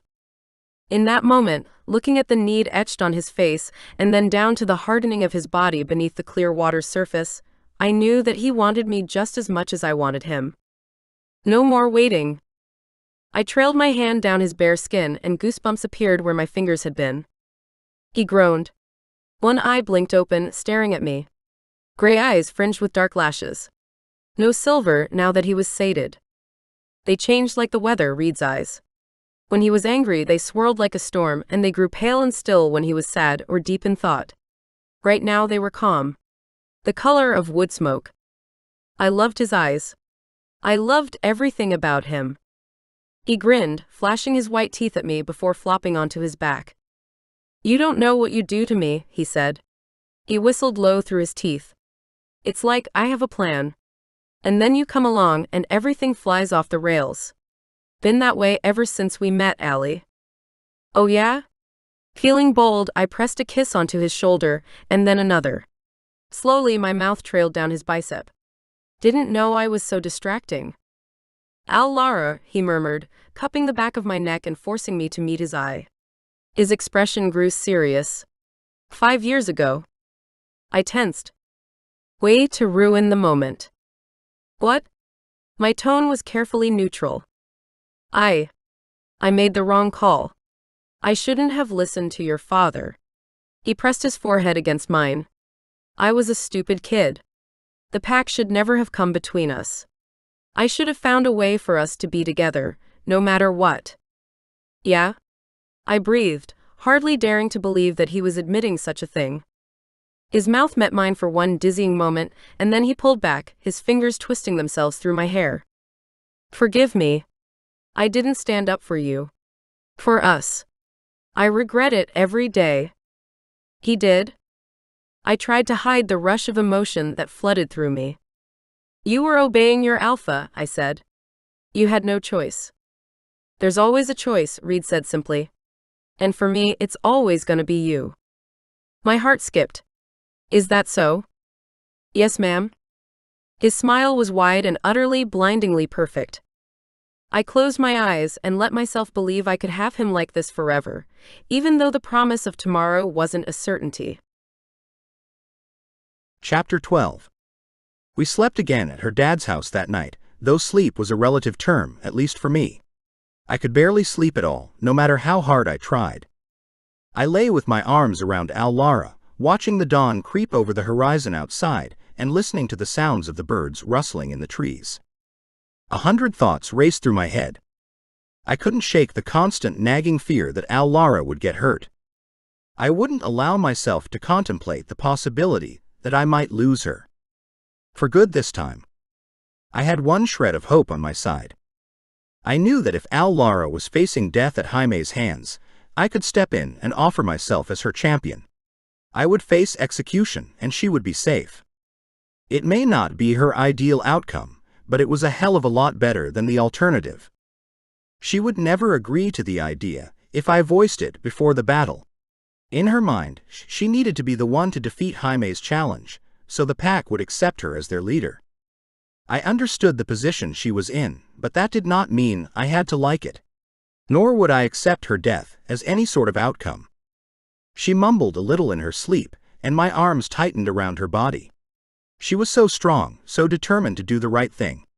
But the fact remained that she was out of practice in her shifter form.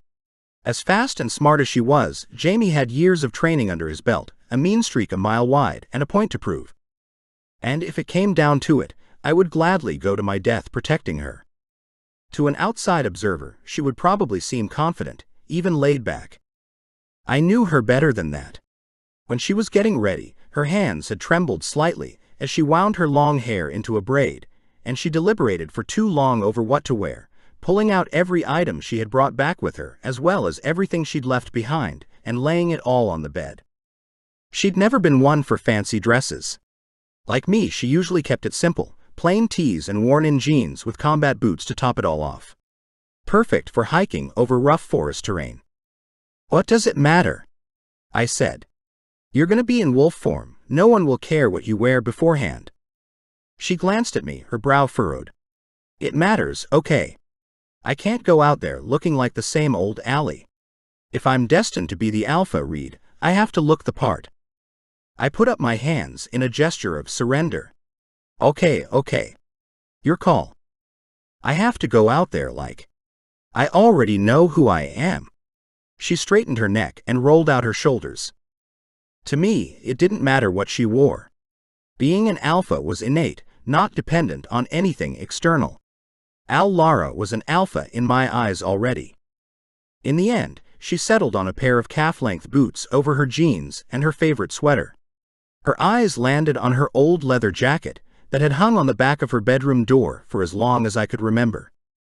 Her bedroom was exactly as she'd left it. Her dad hadn't moved a thing. I wasn't sure how Lara felt about that. When she first saw it, she had stopped in the doorway for a long time. A sheen of tears had brightened her eyes, but she hadn't said anything then. Reed, she said now, bringing me out of my reverie. She walked over and took down the jacket, then brought it over to show me. Up close, I realized that it was an old one of mine. She had stolen it a lifetime ago. I had long since grown out of it, but it fit her perfectly. The collar was crooked, and the elbows had been repatched on countless occasions. It reminded me of happier times, when our only problems revolved around not getting busted for sneaking out into the woods at night.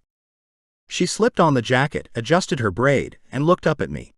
The image changed. Suddenly, she wasn't the carefree teenager I'd once known. She was a woman. A strong alpha. She's mine, I thought, and quelled my inner wolf before it could emerge. It wasn't the time or the place to claim her. Up until then, I hadn't realized how detached from the pack she'd been when she traveled back to us in her city garb. How uncomfortable she had seemed in her stiff funeral attire. Now, it truly felt like she was a part of the pack again. The battered leather jacket with its clinking hardware was all the battle armor she needed.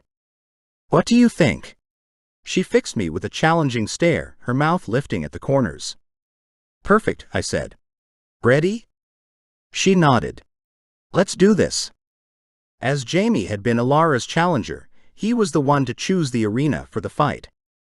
He had selected a clearing about a mile away from the village, surrounded by overhanging trees on one side and a rocky outcrop that tumbled into the ravine below on the other. I did my best to hide my irritation. Leave it to Jamie to go all dramatic. He was a showman of the worst kind, and he clearly wanted to give the pack something to remember. He wanted to defeat the last symbol of the old bloodline. He wanted to be the victor of a story that would be told around endless campfires for years to come. The whole pack gathered at the edge of the tree line, ready to watch the action. I couldn't see Alara anymore. She had greeted everyone with a quiet confidence when we first arrived, and then wandered off, presumably to prepare herself mentally for what was about to happen. There were some ancient, uprooted trees that served as benches, and a few hollows in the rock face that the elders settled in, whispering amongst themselves. On closer inspection, I realized that these carved-out spaces were man-made. Somebody had taken the time to make seats, like this place had been used for gatherings before. Battles, I guessed. Or rituals. I traced my fingers over the grooves in the rock face, and the back of my neck prickled with anxiety. There was a light touch on my shoulder, accompanied by a soft, familiar voice. "This place is famous," Rachel said. "Must have been used to settle hundreds of scores. It's been around since before Alara's grandfather's time." I forced myself to appear relaxed. I turned and gave her an uneasy smile. "Too showy for me," I said. She chuckled and grabbed me into a hug. I hugged her back tightly and she whispered into my ear, her voice low and urgent. "Allie needs you. Go to her." She pulled back and looked me over, reaching up to brush the shoulders of my jacket. "Whatever happens out there, you keep your cool, all right? Promise me, Reed." I gazed down at her. Even though she barely came up to my chest, she always had a way of making me feel like the little kid who had shown up on the pack's doorstep with nothing but the clothes he stood in. It was a lifetime ago now. But in so many ways, she was the only mother I had ever known. Unable to meet her gaze, I glanced away. "You know I can't promise that. If she's in trouble." Out of the corner of my eye, I watched her expression fill up with sorrow. When she spoke, it was with understanding. "I know." She rested her hand against my face, sighing. "You'd do anything for her." But I had to ask. "I'm proud of you, Reed. Whatever happens, remember that." I nodded. "Thank you for everything, Rachel." I walked away from her with a heavy weight in my chest and made my way through the trees in the direction Rachel had pointed, until I came upon Alara. She was sitting on a boulder, staring into space. She didn't seem to hear me approach, because when she looked up, her expression was startled. I knelt in front of her and took her face in my hands, staring deeply into her eyes. "You got this," I said, more to reassure myself than her. "Jamie has the edge." She hung her head. Her braid swung toward me, and I tugged on it lightly. "He's strong. He's ready for this. He's arrogant. He thinks he has this in the bag." I extended a hand, pulling her up. "You can use that arrogance, turn it against him. Plus, you're faster than him. You're smarter. Remember all of those things, Allie." She nodded, but doubt still flickered in her eyes. My chest went cold. She can't doubt herself. Not now. I could fight on her behalf, but she could hold her own against Jamie, at least for a little while. She had to. "Reed." She smiled softly. Before she could finish, a howl pierced through the forest. A flock of birds took off from a nearby tree, their wings beating at the undergrowth. "I know." I kissed her forehead for a final time. "I know. Me too." This was not the time to declare our love once again, or to wish that things might be different. She had to concentrate. She nodded, lifted her chin, and stepped away from me. Maintaining eye contact, she slipped off her leather jacket and laid it on a nearby log. Her sweater followed, then her boots and jeans. Finally, she stood naked before me. Framed by greenery like this, she looked ethereal, like a goddess of the forest. "I believe in you, Alpha," I said, and in that moment hope filled me. She could do this. She could save our pack. Her eyes glimmered with silver, and my whole body tingled. I had to back away before I shifted into wolf form alongside her. Not yet. Not knowing entirely why, I picked up her jacket and hugged it against my chest. She gave me one final unreadable glance before she turned away, padding off into the trees. I followed her through the forest, back to the clearing where Jamie and the others waited. I rubbed the old leather between my fingers. It was stupid, but I wanted something of hers to hold on to while I was forced to watch. No. Don't even think it. Lara would survive. I trusted her, and I trusted myself to back her. I would do whatever it took to ensure that she survived this. The alternative was unthinkable. Rachel stood at the edge of the gathering. As I approached, she beckoned me to her side. My gaze wandered over to the group of elders. Jaime's father Terry sat among them, looking as stoic as ever. He met my eyes and gave me a brief nod of acknowledgement. Although he shared his son's fair hair, that was where the resemblance ended. As far as I knew, Terry had always been faithful and supportive, the ideal second-in-command for Alara's father. He had never treated me with the disdain that some of the pack members showed, and he could usually rein in Jaime's more fiery impulses. Usually. I wondered if he knew what his son had in store for the pack, if he won today. Did he know the extent of his own flesh and blood's craziness? Before I could contemplate any further, a vicious growl erupted from the other end of the clearing. Jamie. I bristled with tension. If I had been in wolf form, my fur would have been standing on end at the sight of him. Lara, in wolf form, loped into the clearing with her head held high, circling wide so that she could acknowledge the crowd of spectators up close. She looked regal, her carriage remained unbowed, as was befitting a wolf of her status. Jamie dragged up the earth, raking it with his claws. His growl built until it seemed to shake the ground beneath our feet. He was trying to rile her up, bait her into attacking first. She appeared to pay no attention to him. One of her ears flicked back and forth, like she was trying to swat away an annoying fly. Finally, she turned to her opponent. Silence fell as they faced each other down. From where I was sitting on a fallen log next to Rachel, I could see Jaime's flank rising and falling rapidly. The muscles in his back legs were coiled with tension. Although he was bigger than her, he was slighter than most of the male wolves in the pack. He had a wiry, deadly strength, and a reputation for using it with an unbridled savagery. A chunk was missing from his left ear, and even from a distance I could see his muzzle was heavily scarred. He was glowering at Lara, practically frothing with bloodlust.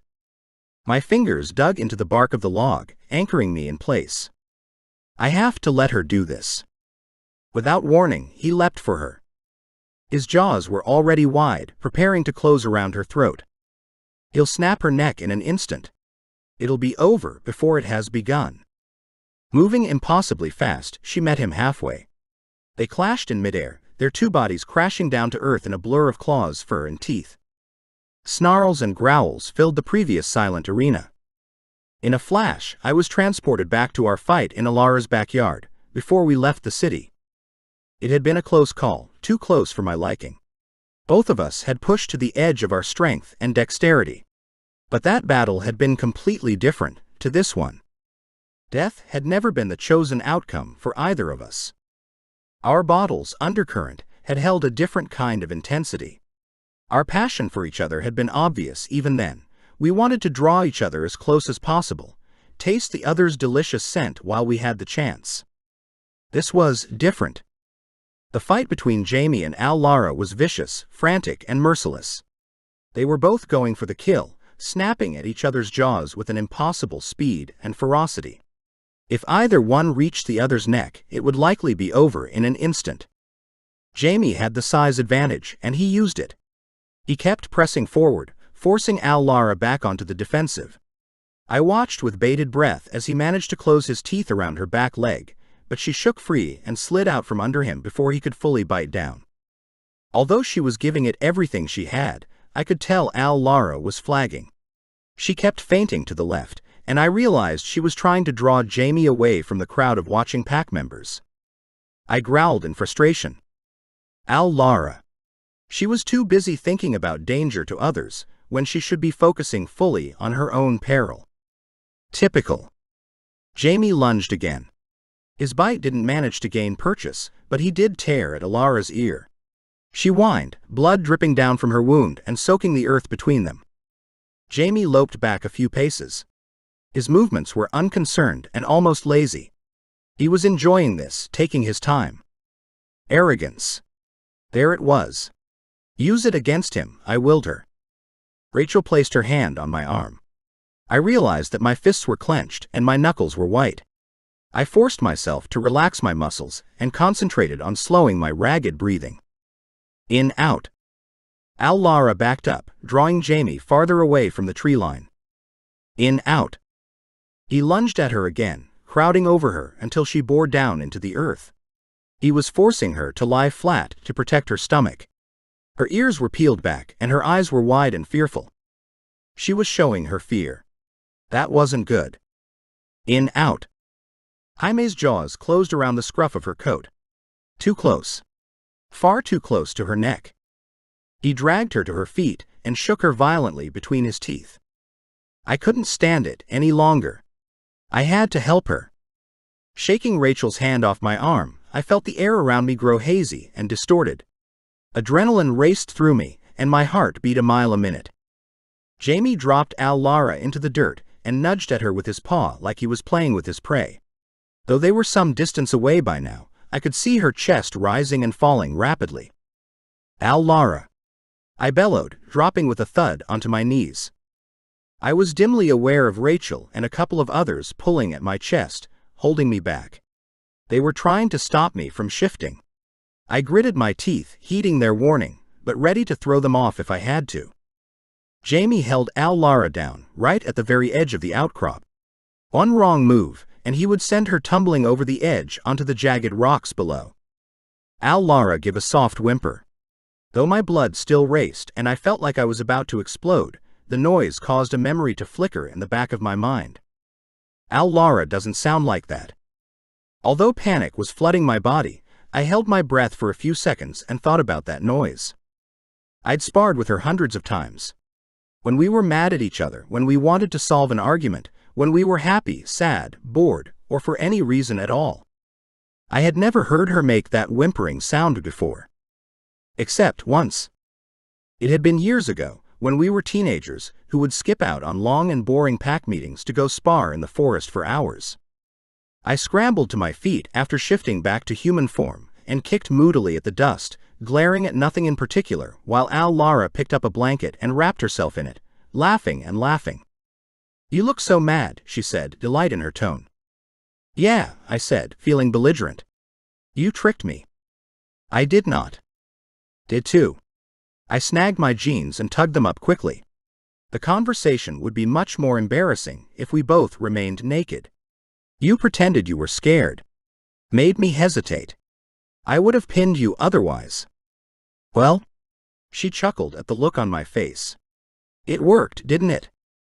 I grumbled and took her hand, pulling her close to me. "I won't be such an idiot next time." "Maybe you won't underestimate me next time." She flicked my ear with the tip of her finger, and I couldn't help but grin at her. I threw my arm around her shoulders as we headed back through the woods to the village. My vision cleared. Jamie wasn't toying with Lara. Lara was toying with Jamie. She was doing exactly as she should, taking advantage of his arrogance, his cocksure bravado. She knew he wanted to put on a big show for the pack and take out his competition in a public show of dominance. She knew he would assume his victory was set in stone the moment she appeared to back down. Even though I was focused on what was happening here and now, part of me reconsidered our fight back in the city. Had that gone her way as well? I thought about what had happened after I pinned her. Maybe after all that, she had wanted my win just as much as I did. Maybe she'd wanted to come home, but had been too stubborn to admit it out loud. Lightness filled my heart. She wanted to come back. With me. Then I narrowed my eyes, studying them. Nothing was guaranteed. She was still in a great deal of danger. After all, it wasn't over yet.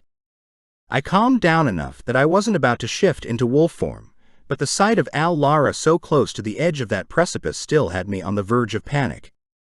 She told me to trust her. And I did, down to my bones. Jamie still had Lara pinned to the ground. One paw rested on her chest, almost like he couldn't be bothered to fully restrain her. His ears pricked up and he looked out over the pack, surveying the scene. Letting everyone drink in his superiority. The Alpha's daughter, defeated. About to be silenced forever, along with any memory of her father's legacy. In a move so quick that everyone watching let out a collective gasp, Lara twisted out from beneath his restraining paw and sprang up. The move swept Jaime's front legs out from under him, and he yelped, obviously shocked. He staggered for a moment, caught off balance before falling sideways and scrabbling. He couldn't seem to get purchase, and slid backwards towards the rocky edge of the ravine. Before he had a chance to fall, Lara pinned his forelocks to the ground, holding him firmly in place. Making sure he didn't fall to his death, I realized. As indeed did everyone watching. Silence fell over the pack. Then, into the silence, Lara threw back her head and howled. The sound reverberated through the forest, sending shockwaves down my spine. The faces of the people around me were tight with tension. The only figure of calm was Elder Mason, who stood near the center of the gathered crowd, surveying the scene with his cloudy, half-blind gaze. "It is as decreed," he declared in his strange voice. He glided to the front of the crowd, his walking stick hitting the ground with a resounding thud at every step. "The Alpha's daughter shall take her place as the rightful heir." A shiver went through the pack as they processed the outcome of the fight. Then, moving as one, every member of the council lowered their gaze to the earth and raised their right hand, placing it over their heart. "Lara Bane," they cried, and their hands flew upwards as if they were offering her name to the sky. Thud. Thud. The wooden staff struck the ground. It was done. Lara was the new Alpha. Her name echoed through the trees once more as the pack declared her their rightful leader. I rushed forward, wanting to reach her, but Rachel put out a hand, stopping me in my tracks. "Wait." I turned toward her with a small growl. I had waited long enough. What now? Chapter 13. But Rachel simply placed a woven blanket in my arms and gave me a gentle push. "Go to her." I gave her an apologetic smile and mumbled my thanks. I was grateful for her foresight, even if every cell in my body screamed at me to go to Lara right this second. I held up the blanket. "You brought this for her. You knew she'd win." "I had a hunch." She patted me on the arm, smiling fondly. "Now go." On impulse, I grabbed up Lara's leather jacket off the ground from where I dropped it, before I strode into the clearing, unable to stop myself from jogging the last few feet until I reached her crouching form. She had morphed back to human again and was naked.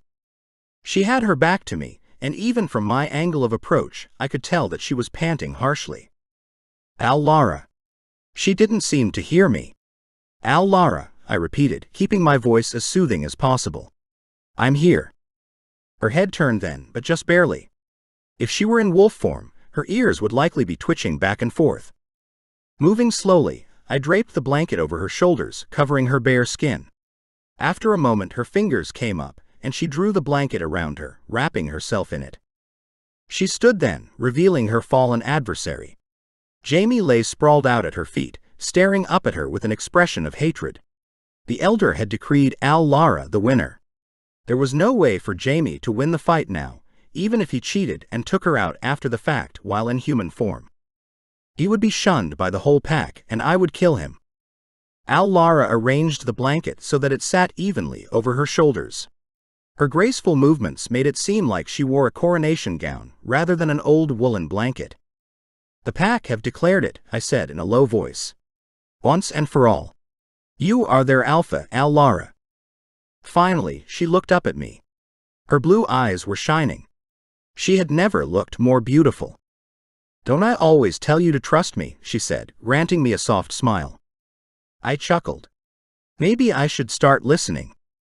She moved closer to me and pushed her forehead against mine, sighing. The sun glowed through the trees, and the wind flooded my senses with her gorgeous scent. It was a perfect moment. Well, it would have been, except.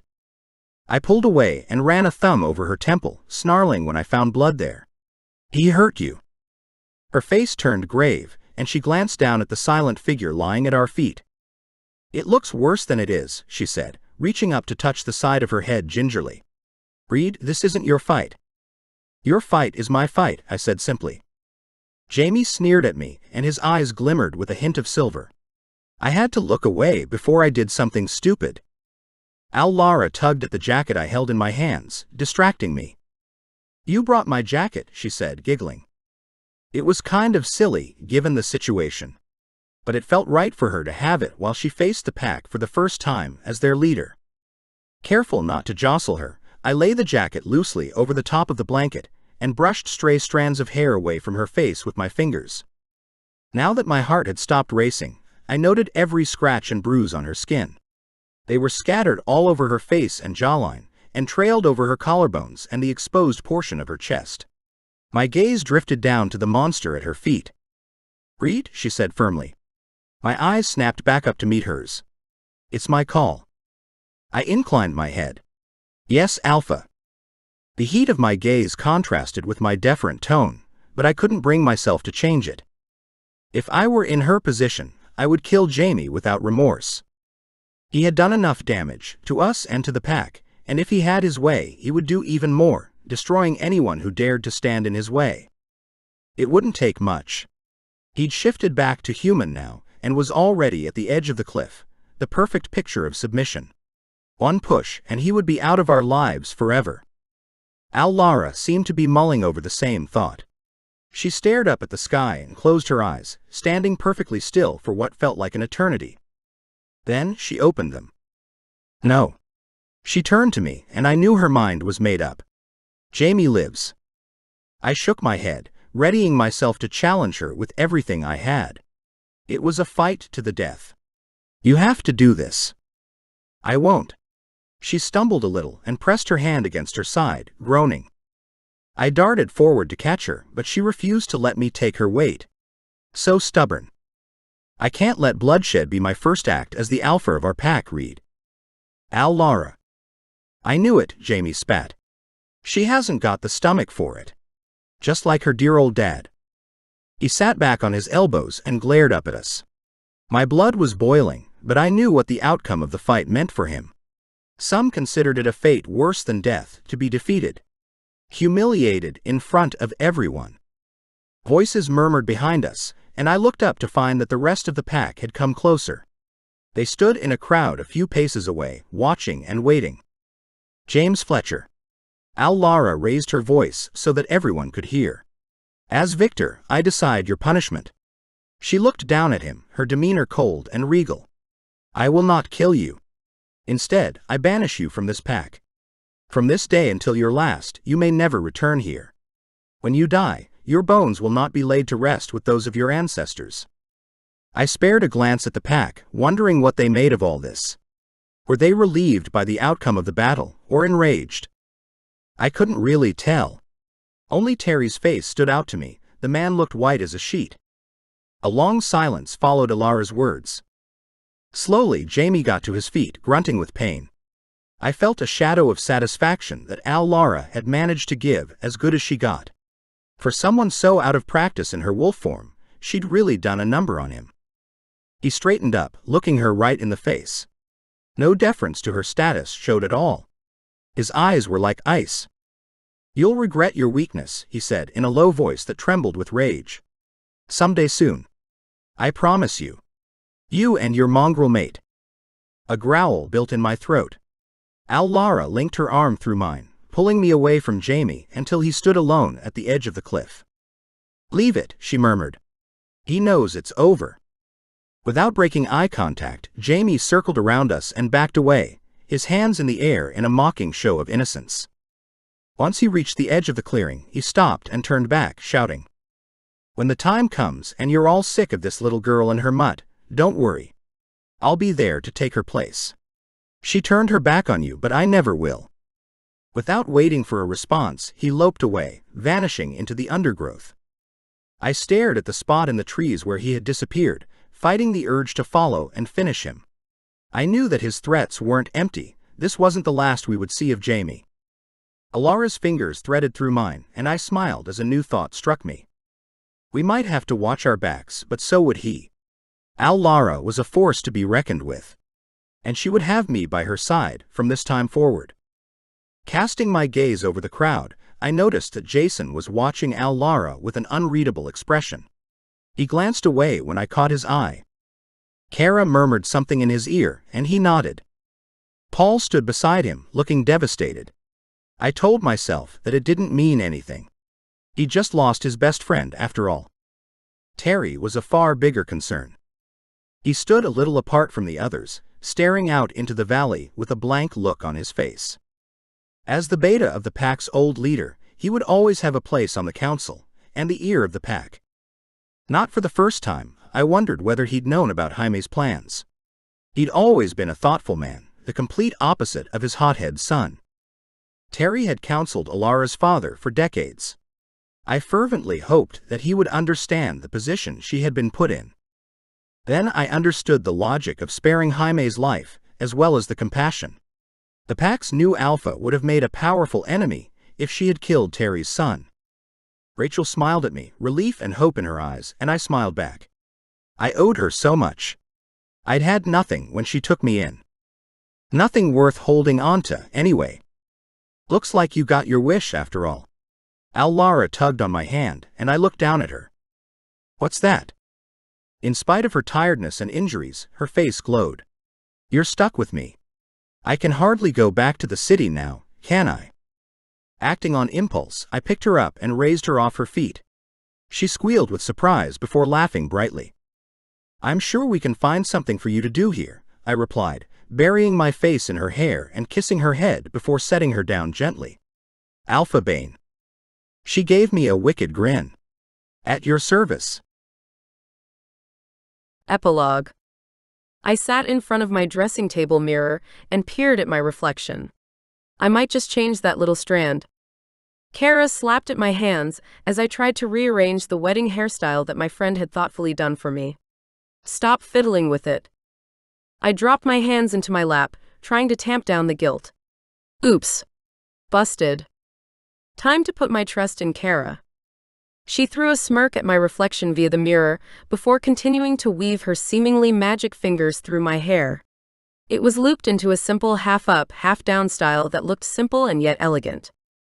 As much as I loved what she'd done, my fingers itched to pull my hair free of its style, slip out of my fancy dress and run far, far away. I was about to get married to the man I loved more than life itself, and I couldn't control my nerves. Rachel appeared in the room and I met her gaze in the mirror, smiling gratefully as she passed me a cup of herbal tea. Something to settle the nerves, she said. Do all brides feel like this? It seemed ridiculous to be stressed over something I actually wanted. Most do. Rachel patted my shoulder. You'll have to get used to being stared at, Lara. You're the alpha now. I huffed a sigh. I knew that, of course. But everyone knows that Reed wasn't my father's first choice. Kara glanced at Rachel before resuming her fussing with my hair. What if they all think I'm making a mistake? But ease your choice. Rachel's hand on my shoulder squeezed gently. It was always meant to be this way. In time, they'll come to understand that. I prayed that Rachel was right about the others. I wanted them to accept Reed fully as one of us. I hadn't lied to Reed when I told him there hadn't been anyone else. There had never been anyone else. I realized that now. And I wanted to bond forever with my mate. For me and for Reed. We'd been apart for so long. It seemed unthinkable now that either of us had let the situation drag on. He had been following his alpha's orders, at least, but I had been driven by hurt. After we had picked up where we left off, the intervening years had melted away like a bad dream. I had a lot to be thankful for, and I couldn't wait to make my love for Reed official with the bonding ceremony. But part of me knew that the mystery surrounding his origins would always leave people wondering, who was the man at the right hand of the alpha? Would he be my beta wolf? My co-counsel? Would we lead the pack together? They were only some of the questions that I didn't have the answers to yet. Finally, Kara finished fussing at my hair. I stood and straightened my skirt, turning to face her and Rachel. Do I look okay? They nodded. More than okay. You look perfect. Rachel put a hand against my cheek. You look so much like your mother. One finishing touch, Kara said. She picked up a simple circlet fitted with small amber stones and reached up to drape it carefully over my head so as not to disturb my hairdo. There. Now you're good to go. You look awesome. I don't feel like I'm good to go. I wanted to scream. I feel like I'm about to melt into a puddle of tension. Nevertheless, I gathered my nerves together and made my way downstairs. Rachel helped me down the front steps of my house, and together we walked through the village, coming to a stop outside the meeting house. Just relax, take it one step at a time, Rachel said. Remember, it's your day. I felt some of the stiffness in my spine drain away as I climbed up to the entrance of the building. Briefly, a wave of sadness hit, that my parents would not be here to see me wed Reed. But somehow, I felt their energy, their presence, and I knew that they would both be happy for me in this moment. I nodded, took a deep breath and released it, letting the sadness go. Then I entered the hall. As I did so, soft music began to play. Elder Mason stood at the front on a raised dais that had been constructed for the occasion, holding a length of red velvet in his hands. The pack surrounded us on either side of the aisle. They stood patiently, about to witness the bonding of their alpha to her mate. Beside Elder Mason stood Reed. As soon as I saw him, my tension melted away. He was always the focus of my attention in whatever room he stood, but today I truly couldn't take my eyes off him. He ditched his trusty leather jacket for the occasion, trading it in for a simple button-down in a soft gray that fit his broad frame perfectly and made his eyes look even more striking. He had even tamed his hair somewhat, pushing it back so that I could see the strong line of his jaw as I approached. He was everything I had ever wanted. I came to a stop opposite him, meeting his gaze. The look on his face was hard to read, but there was a storm of emotion in his eyes. You look beautiful, he mouthed. My lips curved into a smile. You too, I thought, and hoped he could read the appreciation in my gaze. I'd never seen him so polished, though I'd always loved him best in flannel and his old boots. Or naked, of course. The music began to crescendo, swelling with intensity, and the drumbeat thundered around us, keeping time to the beat of my heart. As one, we held out our right arms. Our wrists met in the empty space between us. The time has come, Elder Mason said, for these souls to join together as one. He held the velvet fabric up for those watching to see, and then wrapped it around our joined wrists, tying it once. Al-Lara Bain, he continued. You are bonded to Reed, body and soul, as the fates have foretold. I inclined my head. The elder wrapped the cloth around us a second time, tying it again. Reed. His attention turned to Reed. You are bonded to Al-Lara Bain, body and soul, as the fates have foretold. Reed bowed. Against the wrist that was now bound to his, one of his fingers brushed my arm gently. She is yours, Elder Mason said, magnifying his voice so that it filled the whole room. And you are hers. As the fates have foretold. As one, the pack got to their feet, stamping on the floor and echoing his words in unison as a drumbeat started to play once more. As the fates have foretold. With his free hand, Reed pulled me forward by the waist and I melded into his body. He kissed me with a fierce intensity, our bound hands trapped between us. When we broke apart, I flushed at the way we had displayed our passion for the whole pack to see. I was faintly aware of applause, some scattered cheering, and a few wolf whistles, but I pressed my forehead into Reed's and ignored it all, focusing only on him. Finally, he breathed, and then captured my lips for a brief, dizzying moment before pulling away and laughing softly to himself, like he couldn't believe it. You're back. And you're mine. As you are mine. Now and always, I said simply. We stood there, soaking in the moment. Then Reed tugged at the ties that bonded us together. Do we have to keep these on forever? He whispered, quirking an eyebrow. Because I could work with that. I chuckled, shaking my head. I think you're meant to untie us at some point. If you can figure out the knots, I added, winking. Toward the back of the hall, I spotted my old boss Mick, Tammy, and Penny chatting to Kara and Jacob, and my heart skipped a beat or two. I gave them a wave and a grin, and then tilted my head at Reed. I didn't know they were coming. I invited them. What, he said. City life can't have been all bad, right? With difficulty, given our current entanglement, I wrapped my arms around his neck and kissed his cheek. I love you. I love you too, he murmured, kissing my hair. His eyes were warm and calmer than I'd seen them in a long time. Always have. Always will. The festivities wound on well into the evening. A long table was set up in the clearing, and lanterns were hung in the trees. Children ran back and forth, trying to catch the fireflies that glowed in the fading twilight. Dancing began after the feast, and people spun around each other, skirts swirling, shouting with laughter. Reed was at the center of it all, playing ring-a-rosy with the smallest children and letting them clamber all over him as he chuckled. I stood to one side and watched the people, my people, without really seeing them. Too much stirred in my head to get completely lost in the joy of the moment. I'm the alpha now. The thought shocked me still. But my dream had come true. Reed had stayed, just as he said he would. My duties weren't mine to carry alone. Wherever you go, I go. We had to protect everyone here from whatever lay out there, in the darkness beyond the trees. But we would do it, together. Most women look happier at their bonding ceremony, said a voice beside me. I turned. Terry was holding a can of beer and studying me with interest. Don't fancy a dance with your new mate? I swallowed and shook my head, fiddling with the trailing edge of my sleeve. Just tired, I guess. The truth was, I did feel kind of weird. I had for a few days now, but I'd chalked it up to bonding ceremony jitters. He nodded. The road ahead is long and winding, Allie. Better keep your strength up for what lies in front of you. Before I could figure out what he meant or formulate a reply, he drifted off, mingling with the revelers until I lost sight of him altogether. What lies ahead? Was he in contact with his son? What did he know? My niggling worries could be paranoia on my part. Nevertheless, something made the hairs on the back of my neck stand up.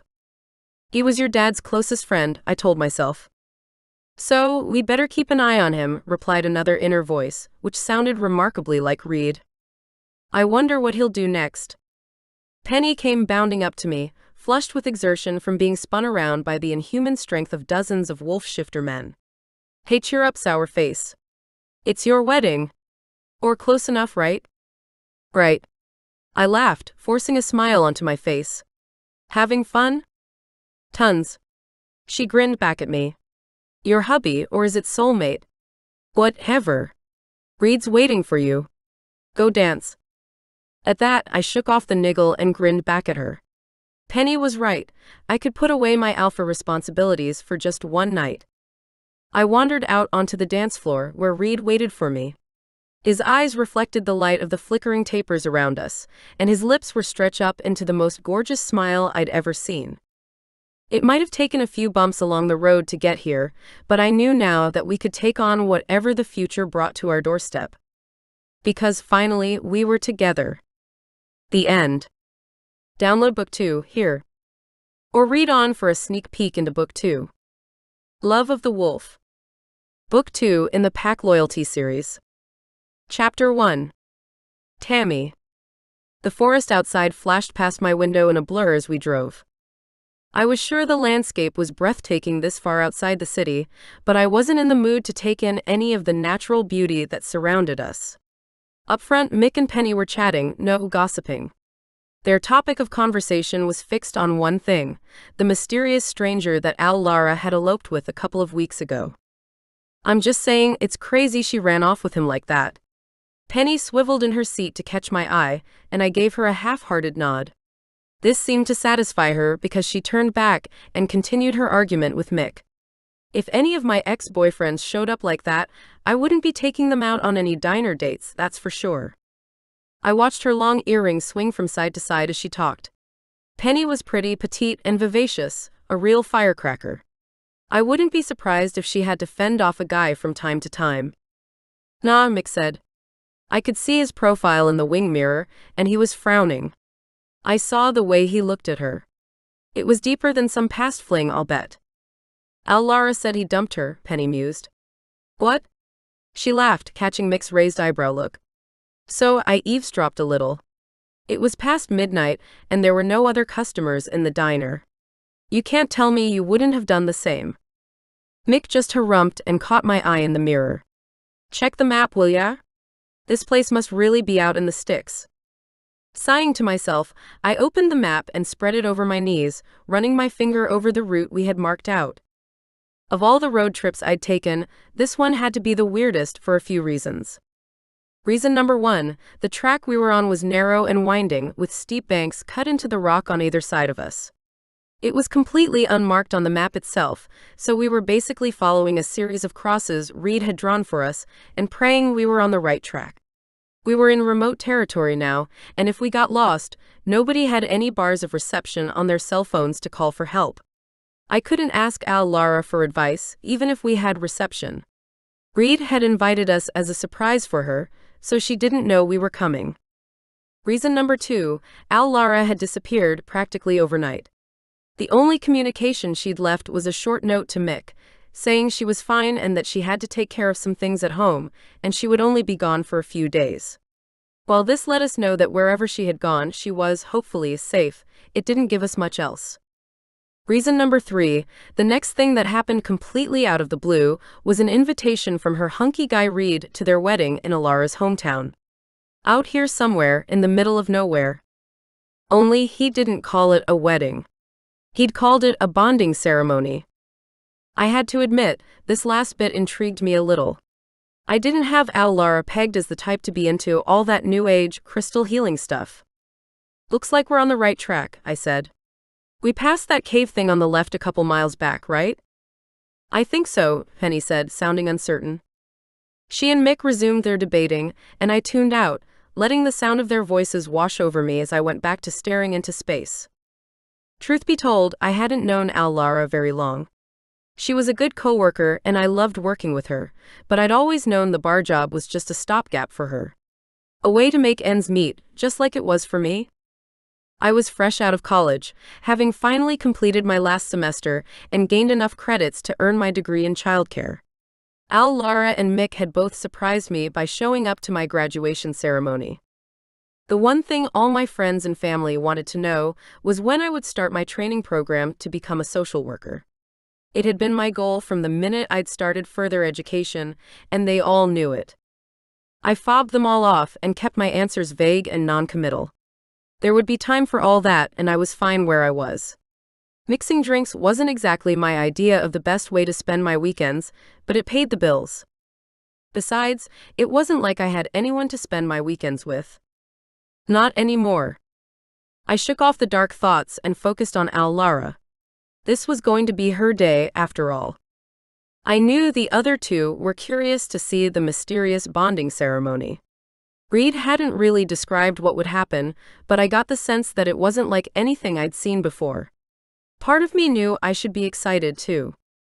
But I couldn't shake off my misery so easily.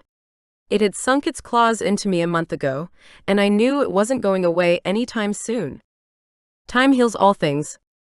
I wished I could believe it, but the advice I had heard from everyone around me felt empty and meaningless. I was alone, and the years stretched out ahead of me, barren as a desert. No matter how I looked at the situation, the pain was still as deep as it had been since that night. The night that had changed everything and turned my whole world upside down. Nothing made sense anymore. I didn't know when things would turn right side up again, when the pieces of my life would fit back together like they did before. In my heart of hearts, I suspected they never would. It was midday by the time we rolled up the long, narrow driveway. There were trucks parked up against the banks of the road, mud coating their wheel guards. We hadn't seen any sign of life since we turned off the freeway, and it was a relief to see evidence of civilization this deep into the woods. The trees were just like Lara had described the few times she'd talked about home.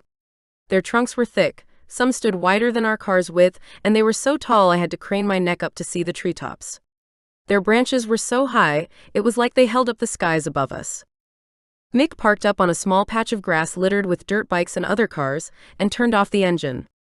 Our arrival had not gone unnoticed. Several people were staring from outside a nearby house, and more than a few had stopped in their tracks. Some of the kids were peering curiously, trying to get a better look at us. I waved at a small girl with long braided hair, and she smiled at me before hiding her face in her mother's skirt. "Well," Penny said, confident as ever. "I guess we should find out where to go. Wouldn't want to miss the fun." With that, she opened her door and slid out of the passenger seat, landing daintily on her tiptoes so that her heels didn't sink into the grass. I counted myself lucky. I had opted for simple flats for the occasion, as the invite had suggested. The ground was firm beneath my feet, and as I inhaled, the first lungful of cool forest air cleared my head, leaving me with a calmness that I hadn't felt in weeks. "We're here for the, bonding ceremony?" I heard Mick say to someone nearby. "We have our invitation," Penny added, proffering a card identical to the one I had received. "Which way is the town hall, please?" "Council House," a man corrected her, sounding gruff. His eyes were narrowed, and he stood hunched over with his hands in his pockets. Another man wandered over to the group and put a hand on his arm, and the first guy backed off immediately. "Huh. That was weird. Sorry about that." The second man addressed us with a warm smile, and we gravitated toward the friendly face. He shook each of our hands in turn as he spoke. "I'm Terry. The council house is right this way. I'll take you, I was just heading there myself, as are most of the others." "Thanks." Penny smiled as we fell into step beside him. "We're not exactly from around here." Terry laughed uproariously. "No kidding. Everyone knows everyone round here, just the way it is. Some don't take so kindly to new faces, but they'll get over it soon enough." "We're friends of Alara's," Mick explained. "From the city?" Something flickered behind Terry's eyes, but other than that his expression did not change. "Sure, of course. Our Alara's always been one for adventure. Loves new experiences, all kinds of people. Here we are." He pointed to a building, slightly larger than the others surrounding it, with a low, pitched roof. "This is the council house. The center of our little community." We climbed the steps and found ourselves in a room with a vaulted ceiling made from roughly cut logs, some as large as tree trunks. The ceiling held a light made from antlers, and the wooden benches were beautifully carved with leaping salmon, prowling mountain lions, and soaring ravens. It was rustic but beautiful. "Feels like home," I thought. Which was admittedly odd. I had never been anywhere quite like this before. The room was already packed with what seemed to be almost every person in the village. With a shared look and an unspoken agreement, we chose a bench at the very back of the room and took our seats. "Hey," Penny murmured, leaning in close to me. "Check out the eye candy." I glanced over, following her gaze. On the other side of the aisle were a group of youngish guys, sprawled out over the back benches and conversing lazily amongst themselves. Despite their casual demeanor, there was an alertness to the way they kept glancing over to the doors of the entrance that suggested they were keeping a close eye over the proceedings. Almost like they're guarding the place. But from what? This was a wedding, after all. Were they expecting someone to make a scene? I didn't have time to wonder about what was going on before Penny's elbow caught me sharply in the side. "Dibs on the cutie," she whispered, giggling. "Which one is the cutie?" The truth was, they were all as good-looking as each other. I couldn't work out which one in particular she meant. Even though they were all seated, I could tell they were unusually tall. They were broad, too, the width of their frames causing their suit jackets to sit almost awkwardly across their shoulders. All of them cut an impressive figure, with firm jawlines and white teeth that complemented easy, perfect smiles. Country living certainly seemed to agree with these men. As I surreptitiously studied them, I noted their eyes ranged from a deep-set blue, through to piercing ultramarine, to light hazel. All were warm with good humor, and made for a striking contrast against their deeply tanned skin. For a brief, heart-stopping second, one particular set of hazel eyes met mine. I felt myself flush and looked away quickly, my heart hammering in my chest. I furtively wiped my palms against my skirt and looked intently down at the invite which lay in my lap. God, it's hot in here. I told myself I must have been mistaken. It wasn't like any of them would be looking at me for any reason. They were probably staring at Penny, who was attractive and vivacious, and I just happened to be in the way while they were scoping her out. I was too nervous to check and see if I was right. So I decided to keep my eyes to myself from now on. There were plenty of other things to hold my attention after all. Up at the front, a group of musicians were performing a complex-looking piece that involved a pair of huge drums. Although I couldn't see much from my position, I was intrigued by the long braided hair of the women playing the music, and the long sweeping robes of the elderly man who stood at the front of the hall. "There's a buffet after, right?" Mick mumbled to Penny, who shooshed him as the music cut off abruptly and an eerie silence filled the room. I watched as the double doors creaked open and man entered through them, alone. That was Reed, the man who had invited us here today in support of Lara. I had a vague recollection of him, just a few brief moments when he'd stood in the doorway of our dim, smoky bar after Lara had punched the jerk who tried to hit on me and wouldn't take no for an answer. I'd only caught a few glimpses of Reed that night. What had stuck out to me most was his height and breadth, as well as the rough, battered leather jacket he wore. Just like those other guys over the aisle. Just like the owner of the hazel eyes. I forced my attention to remain on the groom, if that was what he was called at a bonding ceremony. He was a lot more well-groomed than I remembered. His hair was combed for one thing, and he was wearing slacks and a button-up shirt that brought out the color of his eyes, which were just as piercing as all the others. He made an odd gesture, crossing one arm over his body and putting his hand over his heart. In unison, everyone in the congregation mimicked the gesture. After exchanging a couple of uncertain glances with Mick and Tammy, we followed suit. Reed strode up the central aisle and came to a stop at the platform, just in front of the elderly man. The older guy looked like some sort of priest, but I didn't recognize the denomination of this church. His robes didn't look like any that I'd seen before. The drums picked up again, and soon the entire room was filled with the sound. I could feel the buzzing through my feet, and my body unconsciously began to move with the music. I didn't notice for several seconds, and when I did, I continued. Those around us were also swaying, as well as stamping their feet in time to the rhythm. The doors opened once more, and there was Lara. She entered, and then was followed by a few other women. My friend looked completely and utterly radiant. Her long dark hair was looped in a complex pattern at the nape of her neck. I knew she must have had someone else do her hair, because the Lara I knew would never have had the patience to fiddle with her tresses like that. She wore a simple long dress with embroidery around the sleeves and hem. As she passed us, I realized that the design emulated the foliage that surrounded this place. The forest was echoed in her headpiece too. The delicate silver band was fitted with amber pieces. Their golden hue stood out against her dark hair, making her look regal. Once she reached Reed, she turned to face him. And the look on his face at the sight of her. I sighed, wondering what it would feel like to have someone look at me that way. It wasn't that I didn't feel happy for Lara. I did. Extremely happy. I knew she'd had a tough time, and it seemed as if she'd finally found her place in the world again. She was back where she belonged, with her people, her family. And she had this gorgeous guy by her side, who clearly adored her. Anyone could tell that he would do absolutely anything for her. Now that we were on her turf and I could observe her and Reed together, some pieces of the puzzle started to fall into place, but so much remained a mystery. Why had she rushed back so abruptly? Was it only to be with this Reed guy? Or was there something else underlying it, something that fueled the strange watchfulness I could sense in many of the people around us? Lara and Reed murmured their unusual vows to each other, and the elderly man bound their hands with some kind of ribbon. The vows sounded arcane, almost mystical, like nothing I had ever heard before. He leaned in close to her to whisper something, and I watched her lips curve into a smile as she stared up at him with love in her eyes. I couldn't begrudge Lara her happiness. And yet, there was a not insignificant part of me that ached with longing. They looked utterly content, like two halves of a perfect whole. The beautiful ceremony unfolding in front of my eyes only exacerbated my feelings of loneliness. It brought home the knowledge that nobody would ever look at me that way.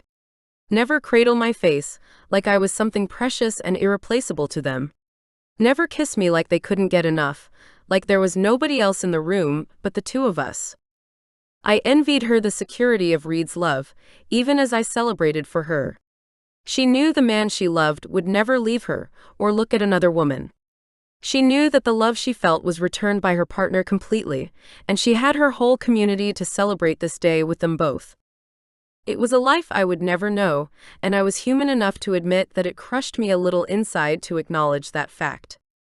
Still, I held up my chin, smiling widely, and applauded with everyone else when Reed and Lara stood, their arms bound together, flushed and glowing with happiness. It was a perfect day, and I wasn't going to let my private sorrow ruin it for anyone. No way. Love of the Wolf link here.